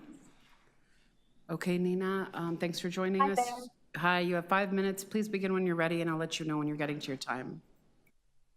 Thank you so much. Good afternoon, members of the Executive Committee and fellow Torontonians. Thank you for the opportunity to speak today. I've been a media professional and journalist in Toronto's film and TV industry for over 20 years. And I'm just here to emphasize the importance of engaging and consulting with the Toronto Ghanaian community throughout this process, and specifically our elder community. The Toronto Ghanaian community began to grow significantly in the 1960s, 70s, and 80s, largely due to the economic and political challenges in Ghana. My parents were among those early city pioneers. My father was a skilled worker, arrived in 1972, followed by my mother, brother, and sister in 1975. And I was born in 1980 in Scarborough, Ontario. They often speak fondly of that time in Toronto, recalling the Pierre Elliott Trudeau era, as a period when Canada and the Prime Minister extended a welcoming hand to Africans, inviting them to be part of the nation's growth and change. Now, more than 50 years later, our community has an imprint in the city, and it's important for the city officials to note that the substantial Ghanaian community that is here in Toronto numbers in the thousands. We celebrate our home country's independence annually at City Hall with a flag raising ceremony during our annual Ghana Fest, part of the city's summer festival lineup. We bring these vibrant cultural displays, traditional foods, music to the heart of Toronto, and all are welcome. I think what's also important to know is that our contributions have enriched the city's cultural landscape. Our traditions, values, and resilience. Really, as a first-generation Canadian of Ghanaian descent, I've lived the experience of navigating the dual identities of my heritage and Canadian upbringing. And I've gone back home to Ghana to learn, immerse directly, know the journey my parents took. And our generations balance our North American identities while deeply valuing our Ghanaian roots. So here in Toronto, we proudly contribute to the city's vibrant cultural mosaic. However, our stories as Torontonians often remain untold or underrepresented or misrepresented. So while Sankofa has come to represent a global philosophy, it is crucial to recognize the word does come from a Twi dialect. That's a dialect in Ghana, a language in Ghana, a dialect that's actually spoken very heartily here in the city till this day. It's derived from the proverb, "Soworefi na wo Sankofa yenchi," which, as many of my fellow speakers have explained, it means it's not wrong to go back for that which you have forgotten. So embodying the idea of taking wisdom from the past and bringing it to the present to make positive progress is why we're all here. And for this renaming to truly honor the spirit of Sankofa, it really is essential to involve the Ghanaian community who have called Toronto home for decades. And it's my hope that the committee will spend time understanding and applying these historically traditional facts in your informed decisions. Engaging with our elders ensures that the change is not just symbolic, but deeply resonant and respectful of its cultural significance. And the process should reflect Ghanaian history in Toronto, the struggles, the achievements, making the new name a living testament to our presence here in the city and our impact. It surely is a chance to honor these contributions and finally weave Ghanaian narratives into the fabric of the city.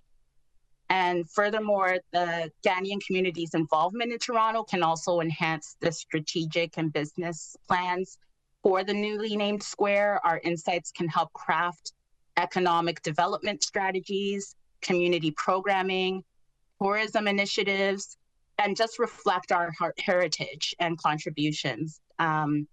This contribution can really enrich the square's role as a hub for cultural exchange and community engagement. On record, I just would like to acknowledge several organizations, some of which were represented here today: the Ghanaian Canadian Association of Ontario, Ghana Links Group, Ghana Fest Canada, Aim to Impact, Afro Entertainment Events Management. All of these are organizations you can tap for more information and pathways to our elders. Thank you very much, Nina. Just to conclude, can I just conclude? Just in this time of reconciliation, the aging population of Ghanaians who first came here, many have sadly passed. They're in their twilight years. They are still here. So it's crucial to recognize the decisions made around them and include them in that process, in that pivotal acknowledgement. Again, thank you again. Thank The you very spirit of much. learning from the past for a better future. Really appreciate it. Thank you for your time today. Are there any questions for this deputant? Okay, seeing none, thank you very much, Nina. Our next speaker is Kayla Weber, Partnership and Accountability Circle. Kayla is online. Thanks for joining us, Kayla. You have 5 minutes, and please begin when you're ready, and I'll let you know when you're getting to time. Okay, thank you so much. Good afternoon, members of the Executive Council and members of the public and community members. My name is Kayla Weber, and I'm a member of the Partnership and Accountability Circle of the Confronting Anti-Black Racism Unit of City of Toronto. I'm also a former resident, have lived in the Little Jamaica community for a very, very long time. I was born and raised here. I'm also a PhD candidate in social justice education at U of T. I'm here to address the governance and operational review of the proposed name change of Yonge-Dundas to Sankofa Square. This renaming is a critical step towards acknowledging and rewriting the historical wrongs inflicted upon Black, Indigenous, and Afro-Indigenous communities. Adjacent to Toronto Metropolitan University, formerly known as Ryerson University, this area remains critical to the ongoing need for healing and reconciliation with Indigenous communities and justice for Black communities. These communities have always built kinship, and these kinships are not new. Instead, this work is about reviving, renewing, re-listening, reacting, and reloving. With over 400 years of African diasporic presence in Canada, relationships between Black and Indigenous people offered a form of resistance against a colonial oppression. Moreover, they afforded both of these communities an opportunity for survival. In 2021, I, professors, and the co-conspirators of the Indigenous Education Network wrote a blog post called Centering Relationality at the IEN, creating spaces to build good relations between Indigenous, Black, Indigenous, and Black peoples. As I quote, I would like to share what Cree scholar Dr. Jeffrey Anslu says. The relationship of Indigenous peoples' experiences of colonialism and anti-colonial work for self-determinism is linked to Black people's liberation, freedom, and flourishing. I offer the quote to encourage everyone to consider the unique relationships of Indigenous, Afro-Indigenous, and Black communities on and beyond Turtle Island. The renaming of the square is not merely a symbolic gesture, but a necessary action in the broader effort to implementing the upcoming City of Toronto 10-year anti-Black racism strategy and the Declaration on the Human Rights of People of African Descent. It represents a commitment to recognizing and honoring the histories and contributions of those who have long been marginalized. The revitalization of downtown Toronto provides a unique opportunity to address this name change and incorporate thoughtfully into the urban landscape. This renaming will help ensure that future generations understand and honor Black peoples and communities' history and resiliency. It's crucial to recognize that the City of Toronto's anti-Black racism strategy mandate must also encompass the experience of African Canadians who have deep roots into Toronto. Just steps away from City Hall in the King of Spadina neighborhood is Draper Street, where Lincoln Alexander, Canada's first Black member of Parliament, was born. His legacy and many others signify the importance of acknowledging the Black presence and contributions to our city and nation, along with renaming the Lincoln Alexander School of Law within steps of the intersection subject to the motion of renaming here. So, time's up. Okay, good. Black and Indigenous communities in Toronto continue to face systemic invisibility within the education, justice, housing, social services, and healthcare system. The displacement of Indigenous and Black communities facilitated the rise of settler capitalism and ownership models that continue to marginalize these communities.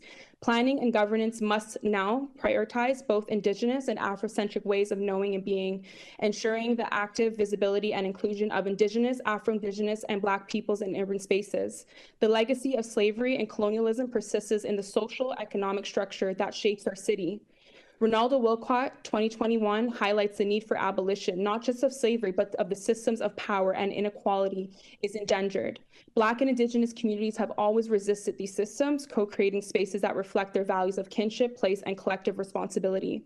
Incorporating Indigenous and Black worldviews into city planning involves respecting the land and waterways and recognizing the intergenerational knowledge transfer.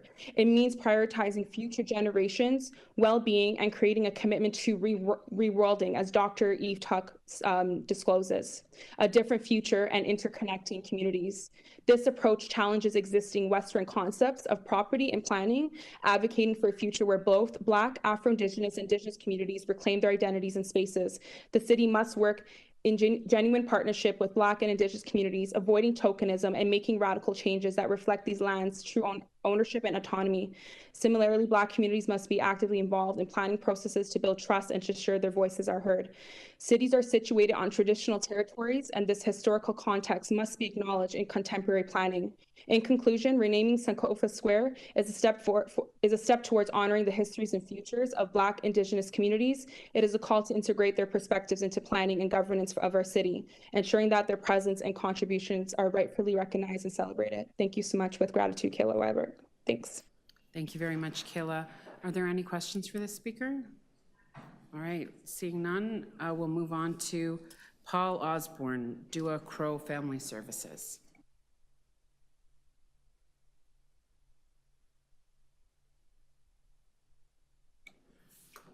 Are you online? Yes, you are. You can open up your mic. We can hear you.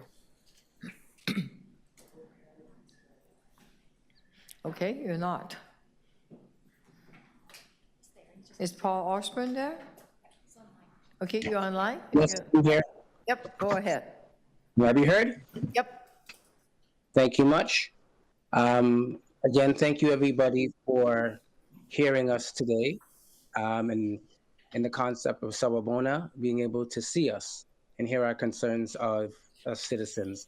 Again, my name is Paul Osborne. I was born in Canada of Jamaican Maroon heritage, which are descendants of West Africans who were enslaved and brought to the Caribbean and also freed themselves.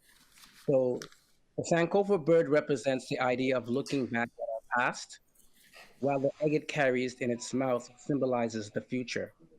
I'd like to speak about the future and the significance of the actual egg. It's understated aspect of the egg in the bird's mouth. The egg represents endless possibilities and future ideals yet to be born.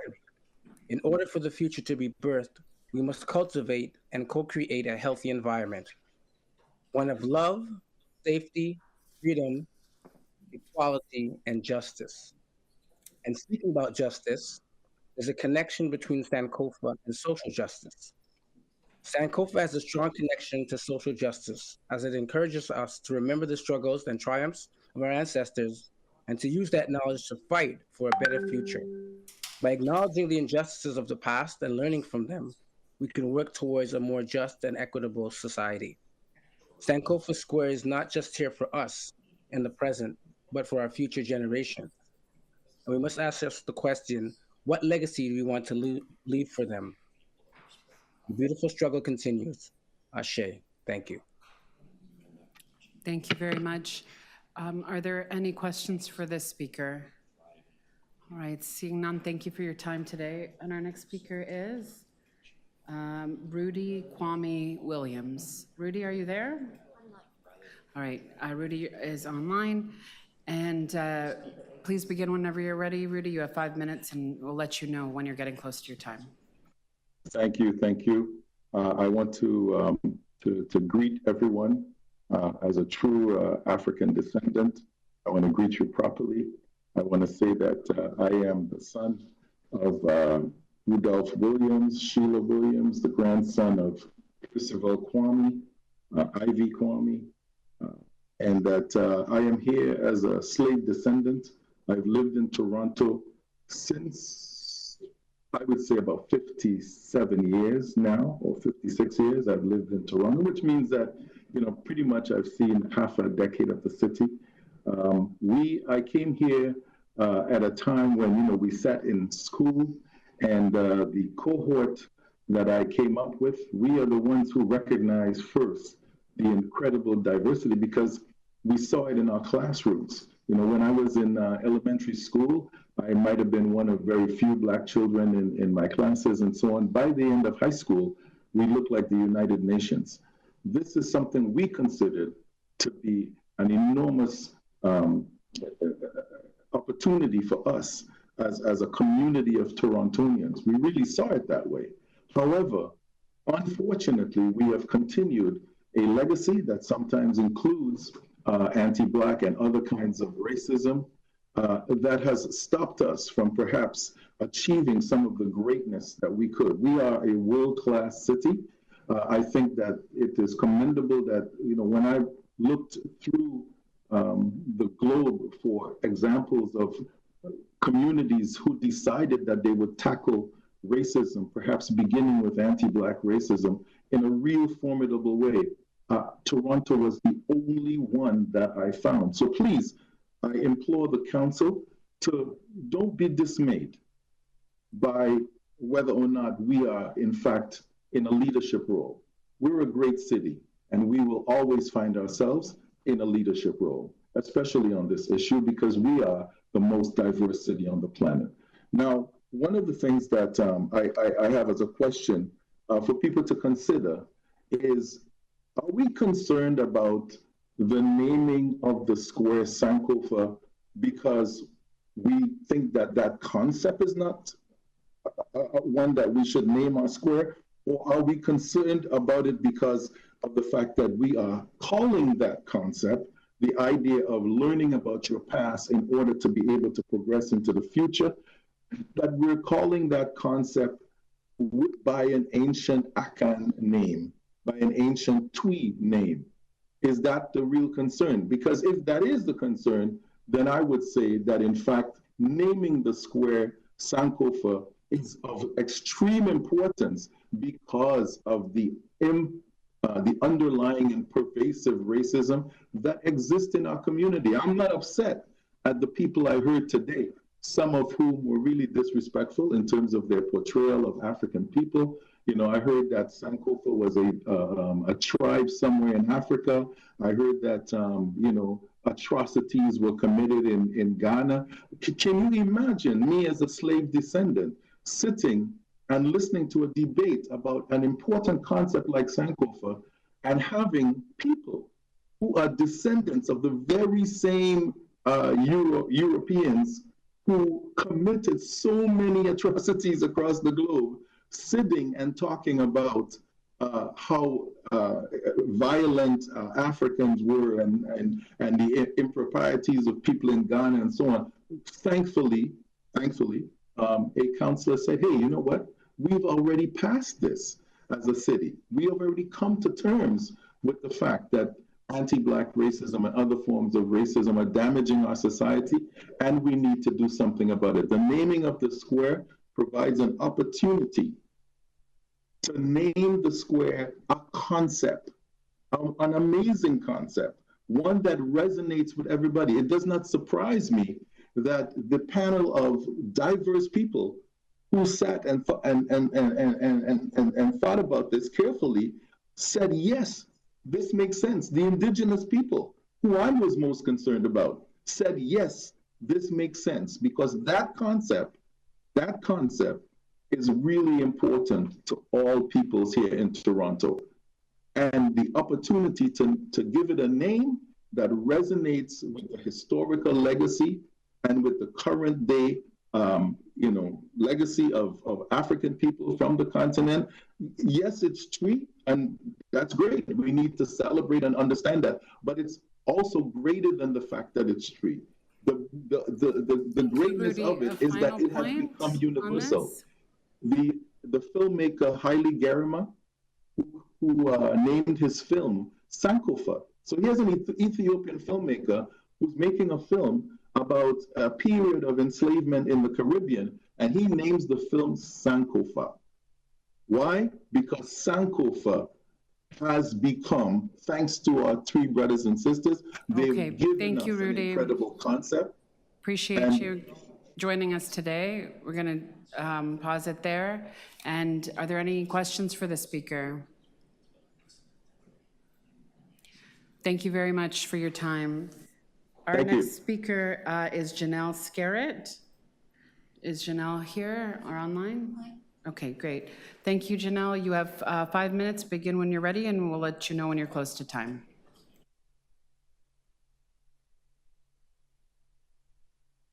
Janelle, are you there?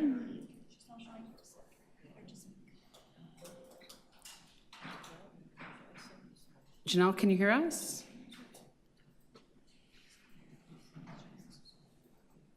Okay, we can't hear you, Janelle. All right. While we sort that out, we'll go to the next speaker, Dwayne Morgan. Dwayne, are you online?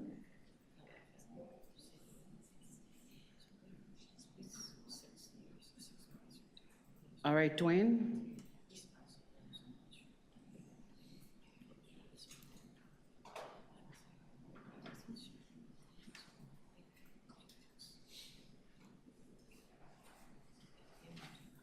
Okay.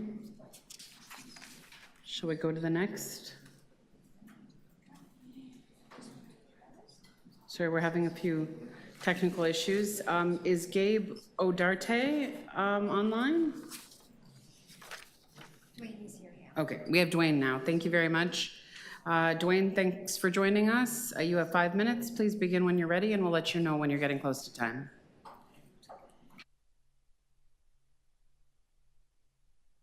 Sorry, Dwayne, we can't hear you. Hello. Can you hear me? Yep, there you are. Go ahead. All right. Awesome. Thank you very much. So thank you to the executive committee for this opportunity. I will make it very brief. My name is Dwayne Morgan, writer, community activist, Scarborough Walk of Fame inductee, Order of Ontario appointee, and I wanted to just quickly share a few words in support of Sankofa Square. I happen to like the idea of the square being renamed for a concept because the concept is universal and speaks to a place where we reconcile our past and celebrate our present while working to create our collective future. We know that names are important and carry a lot of weight. That was mentioned earlier by a speaker who was against this name change. As a descendant of people who have endured slavery, I cannot go back and reclaim my name because it's been stolen from me and my family. So listening to people speak about the importance of legacy is very rich when I will never know what that feels like. In recent years, I've began bringing people in Toronto from all backgrounds to the continent of Africa as an act of Sankofa to reclaim things about themselves that have been stolen and are missing. I've seen firsthand what these trips have meant to people, and I've seen Sankofa being used and actualized in person. Personally, I don't care what happens at the Rogers Center because that will always be the Sky Dome to me. For my daughter, she only knows the Rogers Center. Like the Sky Dome, Yonge-Dundas Square is ingrained in us. We all have memories tied to that space, which won't be diminished by a change in the name, but there's a generation that will come after us who will be empowered to reclaim themselves and the space in ways that we likely can't even imagine right now. So I'd just like to applaud the bold steps taken to bring things to this point, and thank you so much for this opportunity to share with you. Thank you very much, Dwayne. Are there any questions for the speaker? All right, seeing none, we'll just check in whether Janelle has joined us and is we're able to hear her.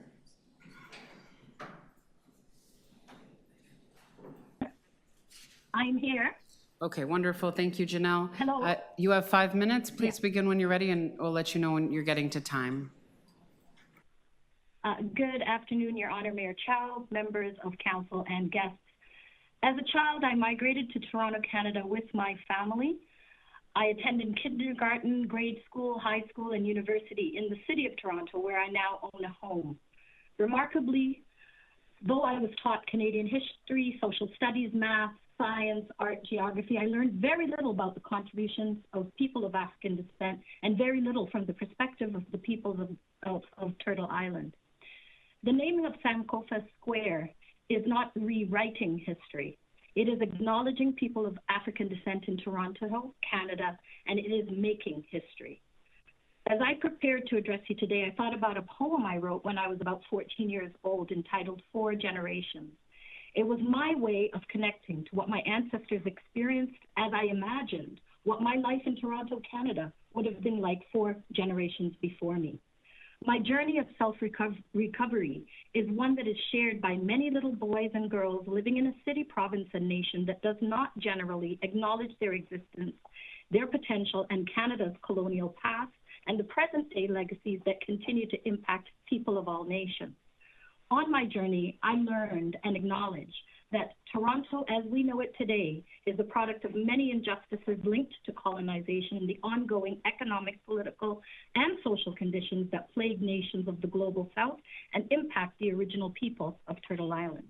It is also the product of the contribution of many formerly enslaved Indigenous and African people, indentured laborers, and people from many nations that make up the Canadian mosaic. Acknowledgement of these many contributions is priceless. A place based on the concept of correcting mistakes of the past, retrieving what was lost, apologizing and reconciling is worth more than the budget items that taxpayers have allotted. In fact, to me and to many boys and girls who can identify with my story, it cannot be measured in taxpayers' dollars. It is priceless.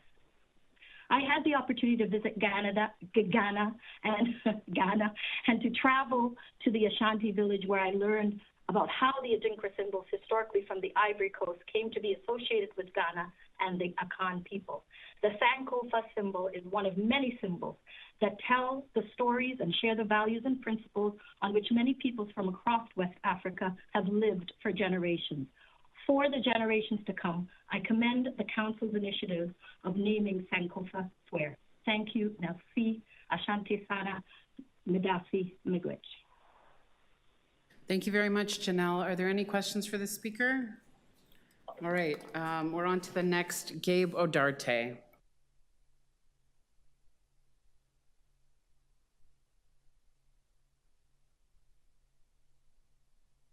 Are you here? Not here. Who is next? Miguel. I thought I saw Miguel. Miguel, are you here? Yeah, he left. He's online. He left? Are you online? Miguel, are you online? No? Well, when he come back, we'll find him. Andrew Allen. Andrew's online? Is Andrew online? Open up your mic. We're ready. You can just start speaking. We can hear you cough. Go ahead. Mr. Allen? Would you like to speak? You have 5 minutes. Time's ticking. Okay. Julie Awesome. A last edition. Are you here physically?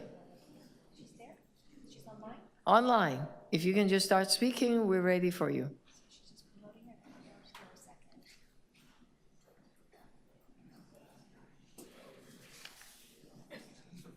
Can you hear me? Oh, we can hear you. Go for it.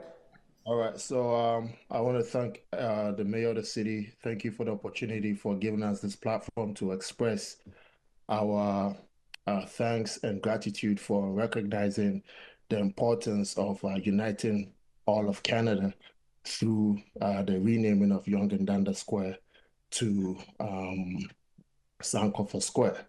I mean, I'm looking at it from the social and economic aspect. You know, we spoke about the past, we spoke about the present, and we're also talking about the future and what this name is going to bring to the, to Canada, and what impact it's going to make in the world.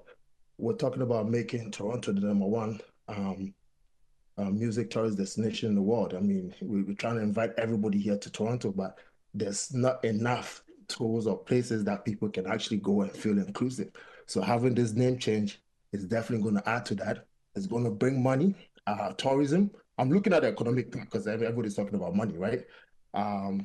So many organizations can come in there and use that place as a hub. Communities can come together.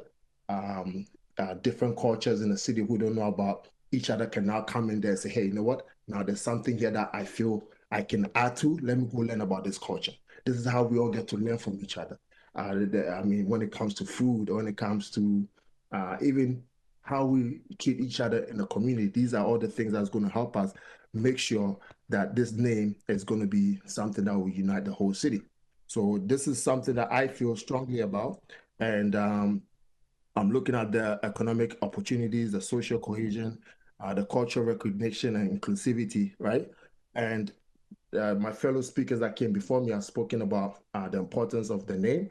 And, you know, what is a name? A name is a legacy. A name is something that gives hope, right? With the past, we cannot all go back and change the past, but we have something to do about now and have something to do about tomorrow. That's something we can leave for our children so that when their children come up and say, you know what, these were things that happened in the past, but guess what? Our people, everybody on this call right now stood up to make a change and said, enough is enough. We're now going to forge forward and then move forward and make things happen, right? So some people are looking at the bottom line, the economic opportunities. You know, the square can drive economic development by attracting tourism and investment, right? And if you were going to be honest with each other, the amount of money that's coming in, it's not even going to come from the government. It's going to come from outsiders who want to come in and see, hey, you know what? There's a place that in Toronto that just going to change to this. How can we go there and make the most out of it? That's money coming and pouring in. Music festivals, film festivals. Can you imagine, right? So that's what's going to happen when that happens. There's going to be, you know, boosting local businesses, artisans, and food vendors. Additionally, holding regular market performances, workshops, create economic opportunities for local entrepreneurs, fostering and thriving the local economy. The educational value can also serve as a hub, offering programs and workshops that explore African heritage, history, contributions to society. This educational focus not only enriches the cultural knowledge of residents, but also promotes understanding and respect among diverse communities. Schools and educational institutions can partner with the Square to provide students with immersive learning experiences, reinforcing the importance of cultural heritage in modern society. And then when it comes to urban identity, renaming the Square contributes to Toronto's identity as a forward-thinking, inclusive, culturally rich metropolis.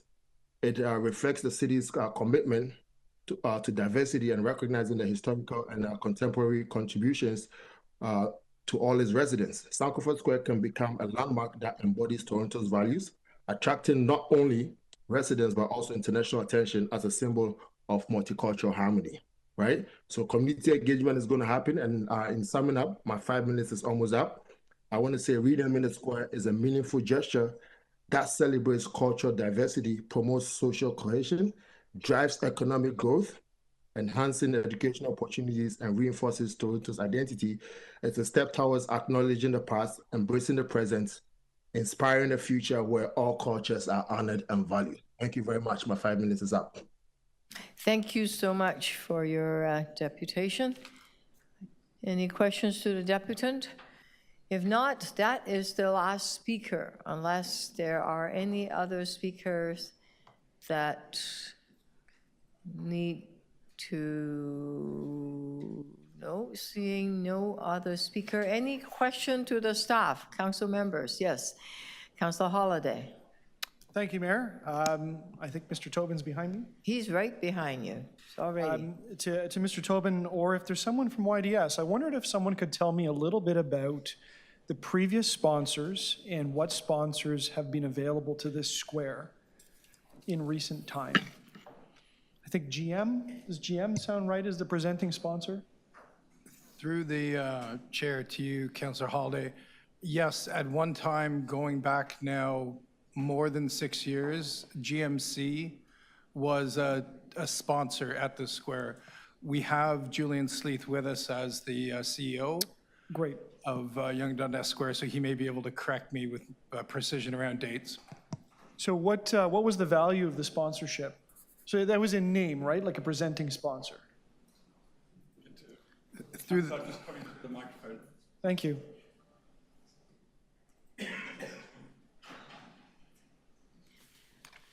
Good afternoon, Mayor. Good afternoon, Council, members of the Executive. My name is Julian Sleeth. I'm the General Manager of Yonge-Dundas Square, soon to be Sankofa Square. And through the chair to Councillor Holiday, Yonge-Dundas Square before my time enjoyed two presenting sponsorships, as they were called. One by Virgin Media, which was accompanied by a Virgin Media voice box or booth on the square. And that was for 3 years in a range of $150,000 to $250,000 a year. A more recent one was with Chevy GM cars, and that ran for 3 years and was typically $500,000 a year. But both of those programs expected activation, and part of that sponsorship was directed towards, for example, Indie Music Fridays on behalf of Chevy cars. So has there been any sponsorships since then? We have been actively working behind the scenes, but there has been no sponsorships at present because the governance review motion asked us to stop or to halt significant financial arrangements. Has the renaming of Dundas Street or the square impacted your ability to seek sponsorships? And what is your prognosis going forward? I'm very hopeful the prognosis going forward, once the governance review is completed and adopted by council, that will open the doors again for renewal of sponsorships. Able to name the square after a corporate sponsor if one was to come forward? Not at this time. It will be in the form of a presenting sponsorship. Have you been able to appraise the potential value of a significant sponsorship?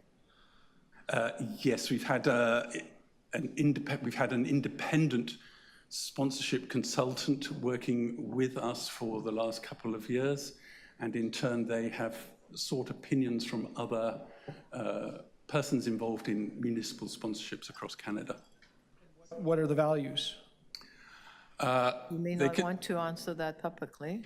Through the mayor, some of this information is typically confidential, but a presenting sponsorship can range from $40,000 to $50,000 per day to maybe millions over the course of a year or an agreed term. Have you looked at naming sponsors or naming rights for the square, or is that now out of the discussion? Through the mayor and through the chair, the naming opportunity is not currently on our scope. Why?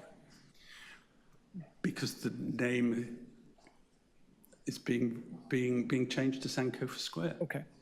Have you looked at opportunities to work with, say, the TTC and the name of the station immediately below the square? Not at the present time. Why not? We've had no contact with the TTC over this issue. Has your consultant considered looking at broader sets of assets beyond the square or potentials for the city? I believe to maximize. I believe all sponsorship consultants working in this city are looking at many different opportunities.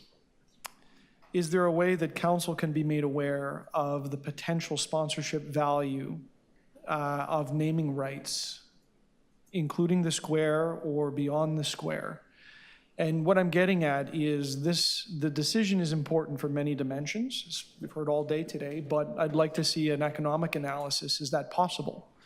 And Mr. Tobin, you're welcome to help if you've got This is your the opinion. last question, Councillor Holiday. Thank you, Mayor. 5 minutes is up. Through the chair, a number of assessments have been made about the value of naming opportunities across the city.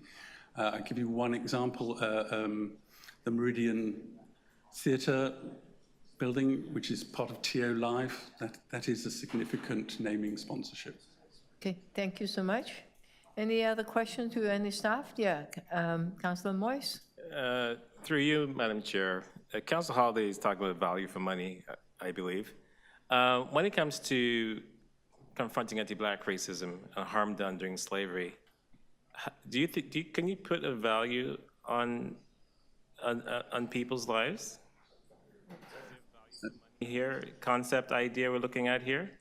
Isn't that, would that be considered, how should I say, inhumane, perhaps? Through the chair, Councillor Moyes, that's not my opinion, not my purview to make a comment. I believe on the value of human life. To me, it is priceless. That's a personal opinion.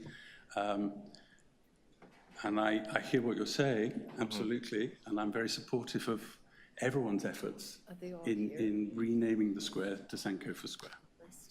Thank you. Okay, thank you. Any other questions? Yeah, Deputy Mayor McCarthy. Thank you. Was there always an openness to renaming the square for an individual or anything like in general? Through the chair, Councillor McKelvey, the original mandate of the square, which I believe Councillor Ray was involved in, sponsorship and naming opportunities was right on the agenda back in 2002. So it was on the agenda that through sponsorship, you could have naming. Mixture of sponsorship. So this is now being renamed with funds from Section 37. So isn't that similar to a sponsorship? It's just development money that's being reused to rename it as opposed to a sponsor? In effect, it is. And the great joy of the Section 37 money coming to us, it doesn't come attached with the name of a developer or a brand. So you actually think that's an advantage? I think that's an advantage. Okay. And I also just want to remind everyone this Section 37 monies were put in place back in 2002. So this current budget that's been put in front of the city, a significant portion of it does not come from the tax-paying base. So is it uncommon to have public spaces that aren't named after somebody? Like Times Square pops out at me as like, you know, the most similar to what we have. And it's, to my knowledge, was there a guy named Joe Time or Bob Time? Am I missing that? Sorry to interrupt through the chair. Times Square is a really unusual one. The square was named after the newspaper that was located to the square, and at no time did Times newspapers ever give Times Square any money. It is now part of what's called a business improvement district, right, or BIA in Toronto speak, and the businesses in and around Times Square are expected to contribute to the operating funds of the Times Square district. Are we able to look at a model like that? We certainly could, and that's a conversation to be had with the Downtown Young BIA and many others. If you are standing in Times Square and you can see a billboard, for example, you have to pay the billboard owner or operator has to pay Times Square. Okay. So, but again, like, so de facto, like having this as developer money, it's just like a sponsorship. It's just not attributed to a name. Okay. It's an uncredited sponsorship. Okay, thank you. Thank you. Thank you. Any other questions to the to staff? Councillor Fletcher. Just looking at the money, which everybody seems to be in a twist about, and where this money's coming from, but it is coming from Section 37, and as I understand it, it's actually Section 37 that's sweatered for Yonge-Dundas Square, and from two developments going back to Councillor Ray's time, one at 311 Bay and one at 825 Bay, for a total of $335,000. I think I'm right about that, but could you confirm that, please? Through the chair, yes, Councillor Fletcher, you are correct. Those current two allocations of city funding are coming from previously specifically directed to Yonge-Dundas Square Section 37 funds. So those funds, as Section 37 funds, are at the dispersal of the councillor in consultation with city staff, and they must be, it would be hard to change them from going to this site at Yonge and Dundas. So I think that it's fair to say that there's no city dollars that are going here. These are actual developer dollars that were turned over to the city for the purpose of Yonge-Dundas Square, and now they're finally being used for Yonge-Dundas Square. Through the chair, that would be correct. Thank you. Okay, thank you. Any other question to staff? Okay, thank you so much for your time. Thank you, Mayor. Right, to speak, Councillor Holiday and then Councillor Moyes. I saw your hands up first, either way. Oh, Councillor Moyes first? Wait. Sure, okay. You two work it out. Councillor Holiday likes props, so I brought props today. So, Sankofa is not a new concept. For the last 2 years, Pride Toronto, during Black History Month, have actually used Sankofa as a theme. So it's 2023, and this year, 2024. both years Sankofa was used as a concept. One of the parks in my ward is actually called Sankofa Park. Sankofa has been with us for many, many years here in the city. And I just want to thank all the deputies who actually came in today and deputed and talk about their lived experiences, how this has impacted them. Even for me sitting here today, listening to some of the things being said were actually quite personal and quite hurtful to me. You know, again, Black people have been here for a long time. And we know that over the last 2 years, as we know, we had a renaming advisory committee consisting of Indigenous and Black people and Black scholars.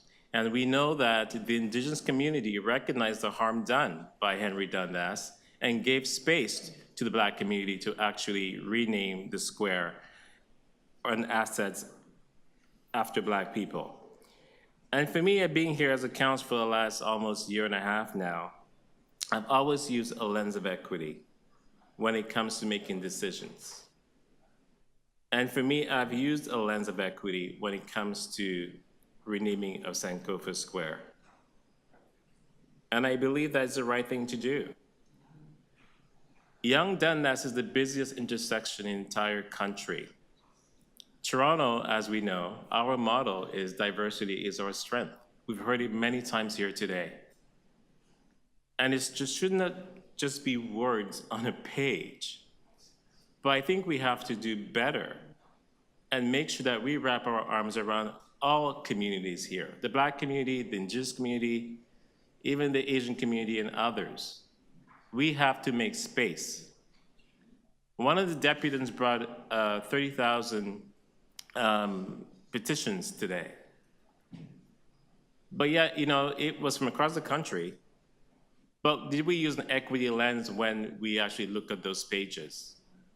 It's not always the dominant voice that always have to, you know, be given opportunity here. Let us make space for each other. Let us make sure we all feel welcome here. And it's important to do that. So I'm really happy that we are moving forward. This is a celebration. We should be happy about this. Let us embrace this. Yes, it's a cost of $335,000 through section funds, which I happily put forth to rename the square. But there are many things that go into that. It's just not changing a sign. If it's just changing a sign, we can do that wholeheartedly, not a problem. But we also need to rebrand it. We need to promote it. One of the things that's not talked about, for example, is that Yonge-Dundas Square, Sankofa Square, has no bollards around it. Someone could actually drive from the street and into a crowd at Sankofa Square. We're looking at this in a holistic way, in a way that it is a safe space for everybody. Last year, the square was programmed 162 times out of 365 days. We can do better. With the proposal that I've brought forth, I'm hoping to actually activate the square 365 days a year, bring people to the core. And there's a fee for actually using the square. We'll increase our revenue as well. This is a win-win for the city and for the people of this city. So I commend my council colleagues who actually see the importance of this change, acknowledge the diversity of our city, and embracing everyone. So thank you so much. And I look forward to hopefully having unanimous acceptance of this motion. And also I hope to get almost unanimous agreement at council as well. Maybe last time we were short by 2, this time maybe by 1, but we'll see. Thank you. Councillor Holiday. Thank you, Mayor. You know, Councillor Moyse mentioned something that I wanted to pick up on. He said, you know, there was no bollards around the square, but I just heard there was $300,000 and something of section money. I mean, that would have been a good place to start. But just to back up what I wanted to say. Council decided to rename Dundas Street. That vote is, enshrined in the record. And I think you've had people here today come and talk about how they disagreed with that. And the committee can choose to recognize or choose not to recognize people are talking about this. And as far as my experiences go, the vast majority of people I've spoken to disagree with what council decided to do. Council's offside. And council's going to have to think about that in the context of many other decisions where people feel council's offside. But on this particular project, there's two decisions. The one is to take the name Yonge-Dundas off, and then the other decision is to put another name onto it, Sankofa. They're two different things. Council, by the way, doesn't have to do either one of them. You can just stop at this point in time. There's no obligation to move forward, given that it's controversial, but council is going to decide what to do. This piece about cost is important because it's more than just a sticker or a price tag to install a sign. We're talking fundamentally here about the future of how the square works, and I heard a little bit of it in the answers to the questions.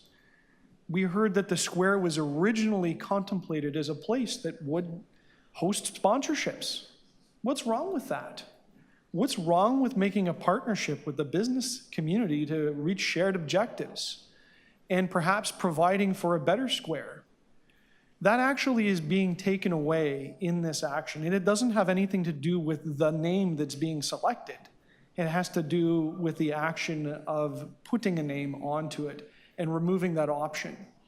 So I couldn't get the answer today about what that's worth, but to give you some context, Meridian is the sponsor for the theaters. That's $30.75 million over 10 years. I think Scotiabank Arena, and I'm not pretending that that's the same thing, but just to give you a sense, Scotiabank Arena is $800 million over 20 years. That's a lot of money. What is within the art of possible? I don't know. I don't know that council will ever know. We've got a subway station below that. We've got a square. We've got a unique time post-COVID in recovery mode where there may be sponsors looking to get active. And that tangent is being removed in this. Nobody wants to talk about that, but I want to make sure that that is tabled to this committee so that everyone understands that is part of the discussion that's happening right now. People say, it's Section 37 money. It's public resources. That's the people's money. And council will decide how to use it. But to sort of put it off to the side, say, well, it was allocated. Again, back to the bollards example. There's plenty of things that money can be used on right now. But it hasn't. It's sat in waiting, and it's going to be used to replace a sign. And I understand that. But for council to fail to recognize what is happening outside of this chamber and understand that there is a great division among this city, and whether you disagree or agree, no matter what side you take with the academic discussion around Henry Dundas, know that there is great disagreement in the community. And we are moving forward on a decision where there's great disagreement at the basis of it. The last thing I'll say, though, and one of the really concerning things I've heard throughout this process, was this narrative that by renaming the square, suddenly council was letting go of the renaming of Dundas Street and the Dundas assets. I actually heard a councillor say it, and I heard a lot of people sort of repeat the narrative. And that's not true, because I moved a motion to council that was voted down that said we stop with the further renaming initiative. It didn't mean this thing was held back. It just meant we stop with the initiatives. That was shut down. So I don't think council can play two sides of this, to say to some group of people or infer or suggest that maybe all of the other renaming is done, because in fact the motions say otherwise, and then turn to another group and say, well, we're going to accommodate a name change and serve what that community is asking for. And I think that is a very important accountability point that I want to leave with this committee. Thank you, Mayor. Thank you so much. Councillor Perks, Deputy Mayor McAuliffe. I'm going to put myself also on the speakers list. Oh, Councillor Morley, sorry. Oh, Councillor Cole has the motion, okay. I assume you want to speak also, okay. Councillor Perks. Thank you, Madam Chair. Painful conversations are something that a lot of us come to with a lot of reluctance, but they're worth having because sometimes something happens during that conversation that surprises you and you get a new insight. And that happened for me today. And it happened comparing some of the things that Councillor Holyday was saying with some of the things Councillor Moyes was saying, particularly around public opinion and public acceptance of the decisions that City Council makes. Councillor Holyday said in his remarks that we're offside with public opinion. He asked deputants, well, you know, isn't this unpopular? And if government does something unpopular, doesn't that bring us into disrepute? He asked another one, you know, do you think there's been adequate public consultation on this? Reflecting on that and reflecting on some of the things, you know, Councillor Holyday, like all of us, has the right to move motions and debate them and doesn't have to do a public opinion poll on every one. I can think of some in the last budget. He moved a motion that we should start charging children to ride the TTC. I'm unaware of there being a public opinion poll on that, but I doubt it would be popular. Similarly, he moved a motion that if the federal government didn't give us money for shelter beds, we should start closing shelter beds by attrition. You remember that one too. Again, I don't think there was a public opinion poll on that, and I doubt it would have come through with a lot of public support. So what's different about this one? What is different about this decision from every other decision that Councillor Holyday has moved a motion on without first polling public opinion? I think it has to do with the fact that this is a very divisive issue and it goes to whose voices are legitimate in the conversation about the future of the City of Toronto. And that's what Councillor Moyes was talking about. Sure, you can go and do a public opinion. You can do a survey and collect names from Lethbridge and Oakville and wherever you want to. And there will always be a voice in Canada that wants to refuse the efforts that we make here and that other governments make to address the structural racism in Canada and in the City of Toronto. There will always be people who don't want us to acknowledge that there is anti-black racism in our society, and we have a duty to deal with it.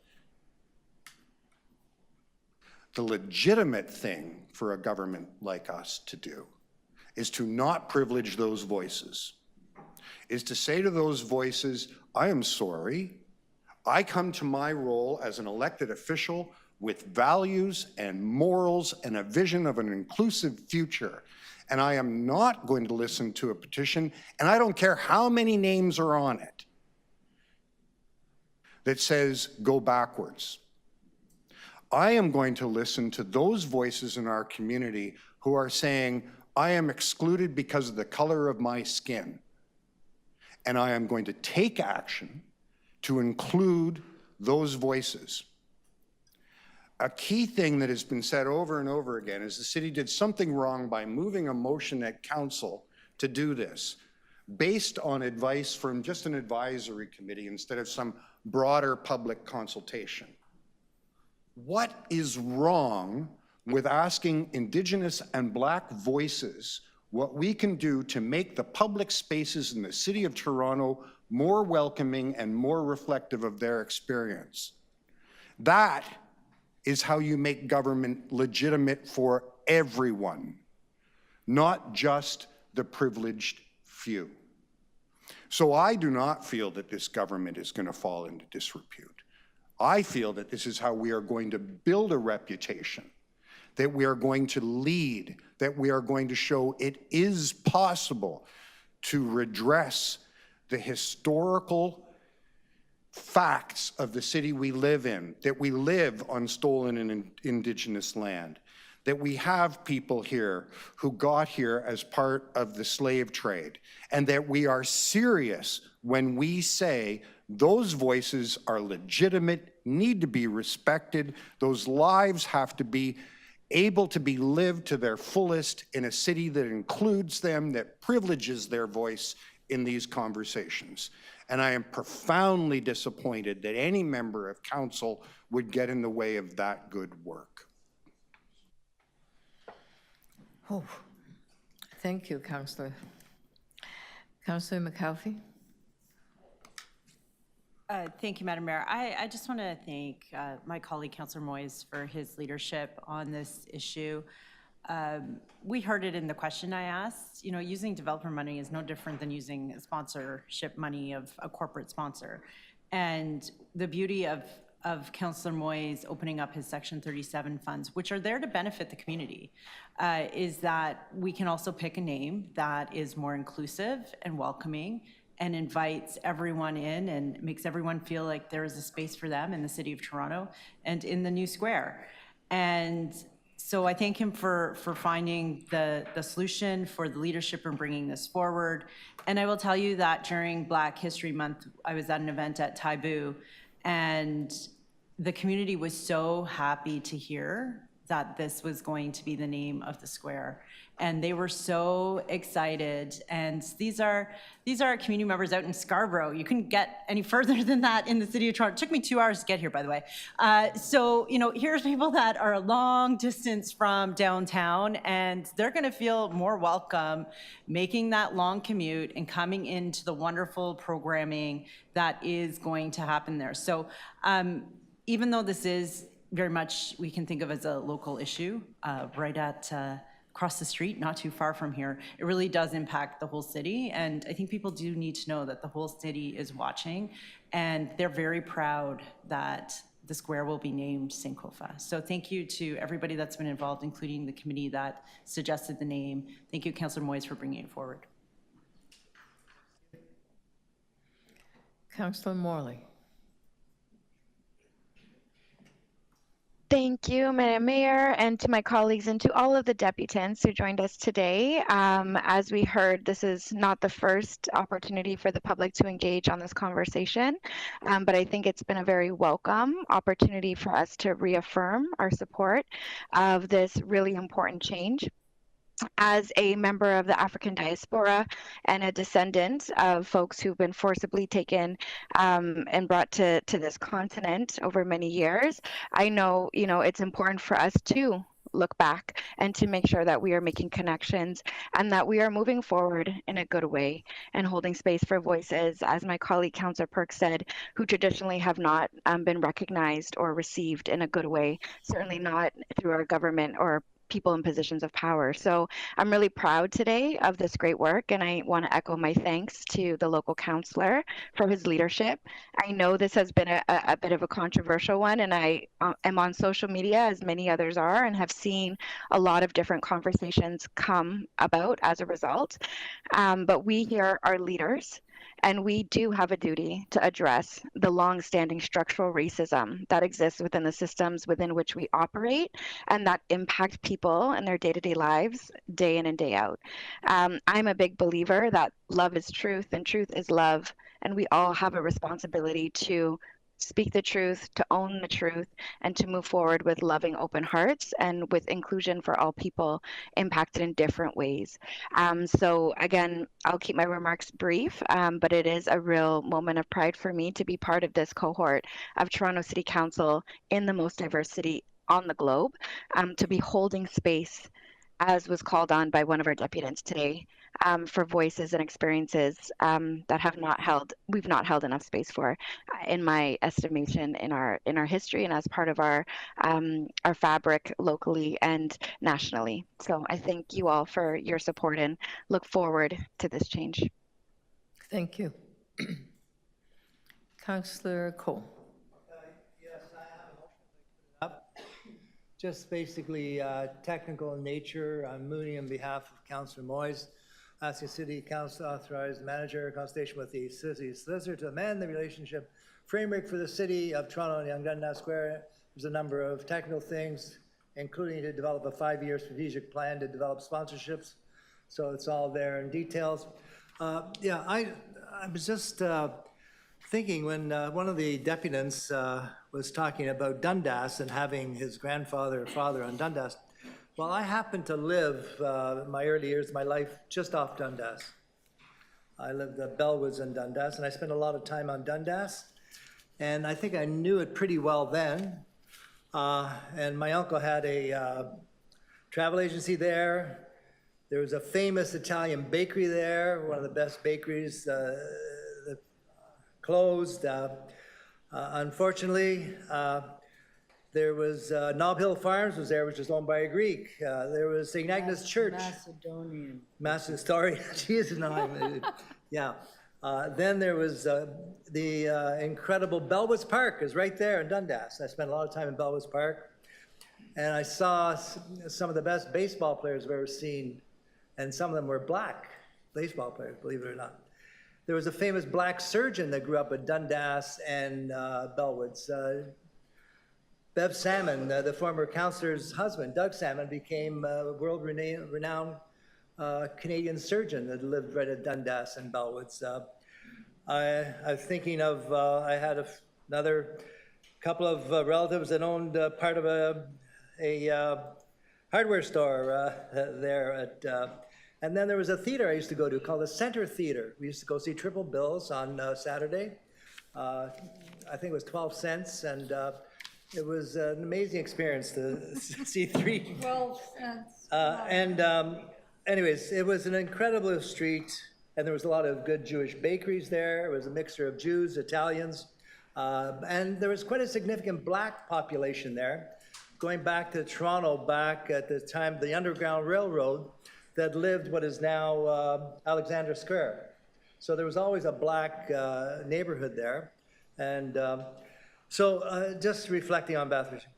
But, you know, coming to understand, Toronto changes. You know, Toronto has changed. So I'm not expecting that all of a sudden Dundas now, oh, we got to hold on to all the name of Pane Victoria was the bakery. Oh, let's not change the name of Pane Victoria. You know, so changes occur. We get immigrants from all over the world. We have to finally accept that there are newcomers here, and we have to basically make them feel welcome.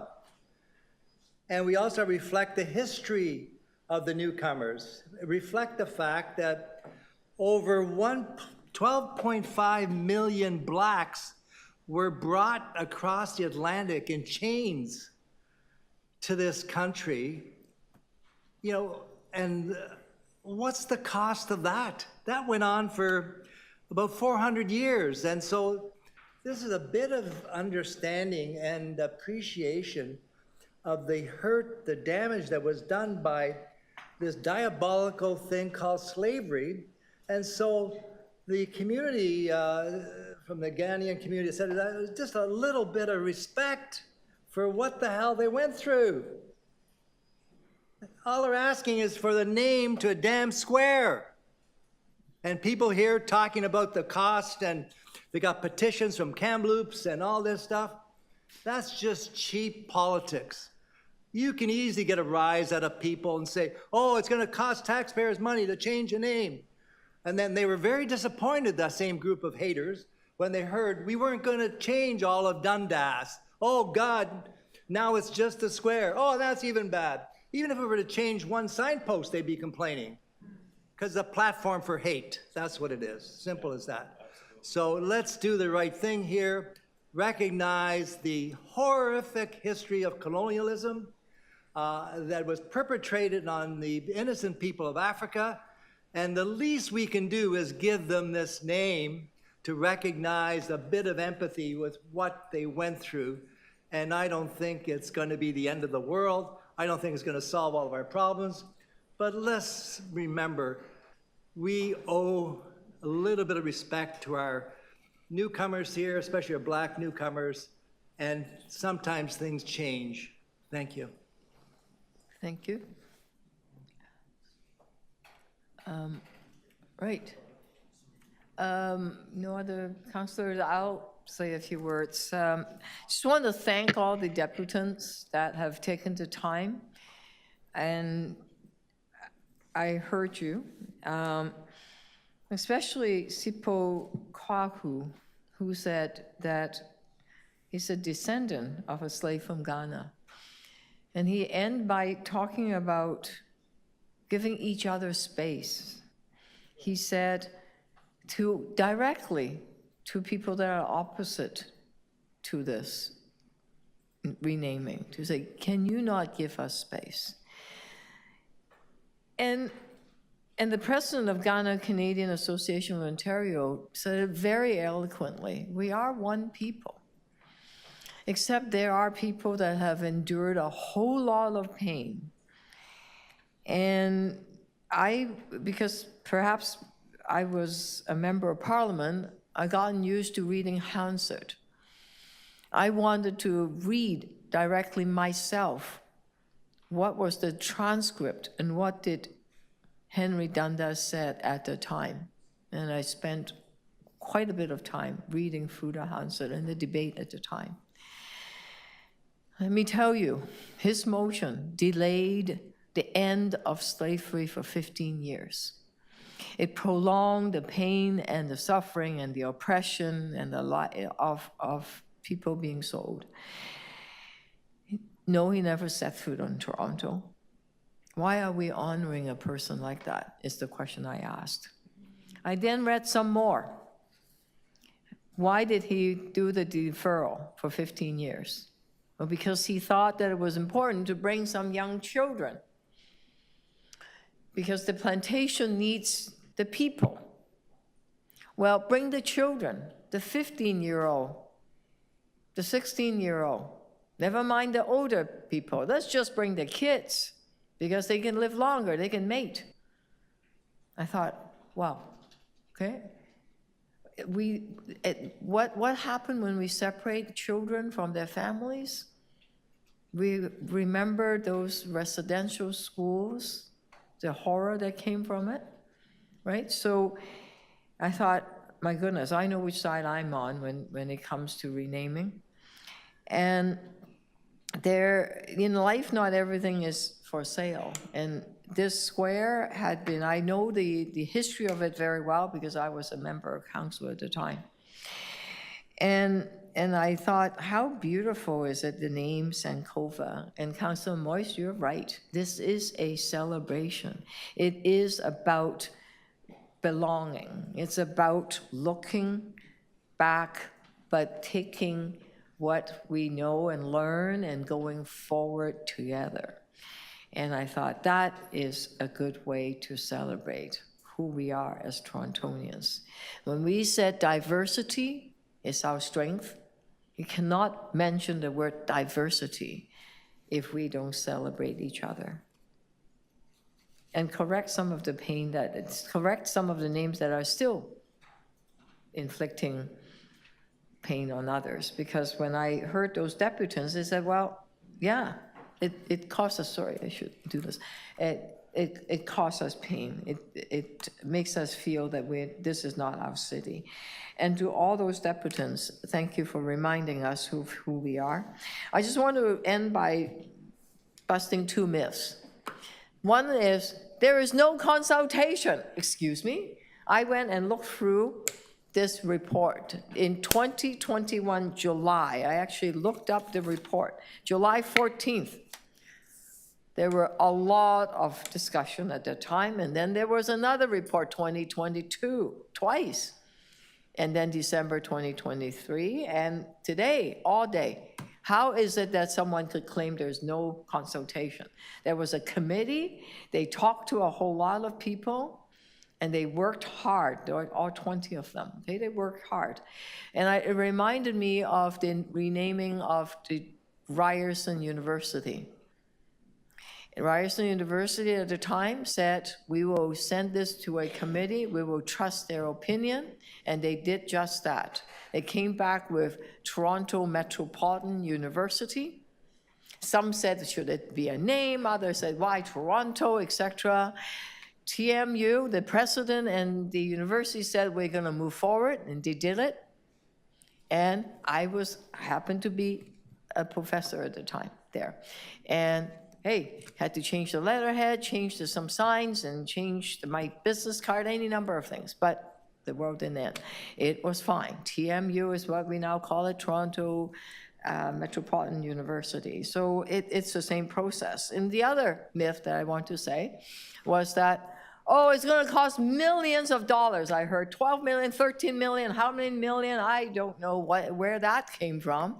And this is after December last year when we made the decision to say that this is all Section 37. There were people that continue to say that it's going to cost millions. Excuse me, that is blatantly not true. Because we made that decision in December and said that it's all Section 37 money, it's not taxpayers' dollar. We knew that at the time. It was $350,000+. And yet, that millions of dollars, I heard it over and over again, and that is also not true. So those are the two myths I want to correct. That is unfortunate, and no one should continue to repeat that packs of lies. Anyway, we have motions in front of us, and I don't know when the celebration is going to be. Councillor Moyes, just make sure you invite us. And I do know there are other folks, there are other big multinational players that want to participate in this celebration. They have told me privately, and we'll talk more about that, okay, later on. Thank you. Anyone else on the speaker list? The motion in front of us, Councillor Cole's, Deputy Mayor Cole's motion. All those in favor, opposed, carry, and a recorded vote. Okay. And how about the motion? How about the item as amended? Okay. All those in favor of the recommendation and motion as recommended. Okay, Councillor. All those in favor, Mayor Chow, Deputy Mayor Malik, Councillor Cole, Councillor Fletcher, Councillor Matlow, Councillor McKelvey, Councillor Perks, Councillor Ainsley, and Councillor Morley. That's unanimous. Okay, good.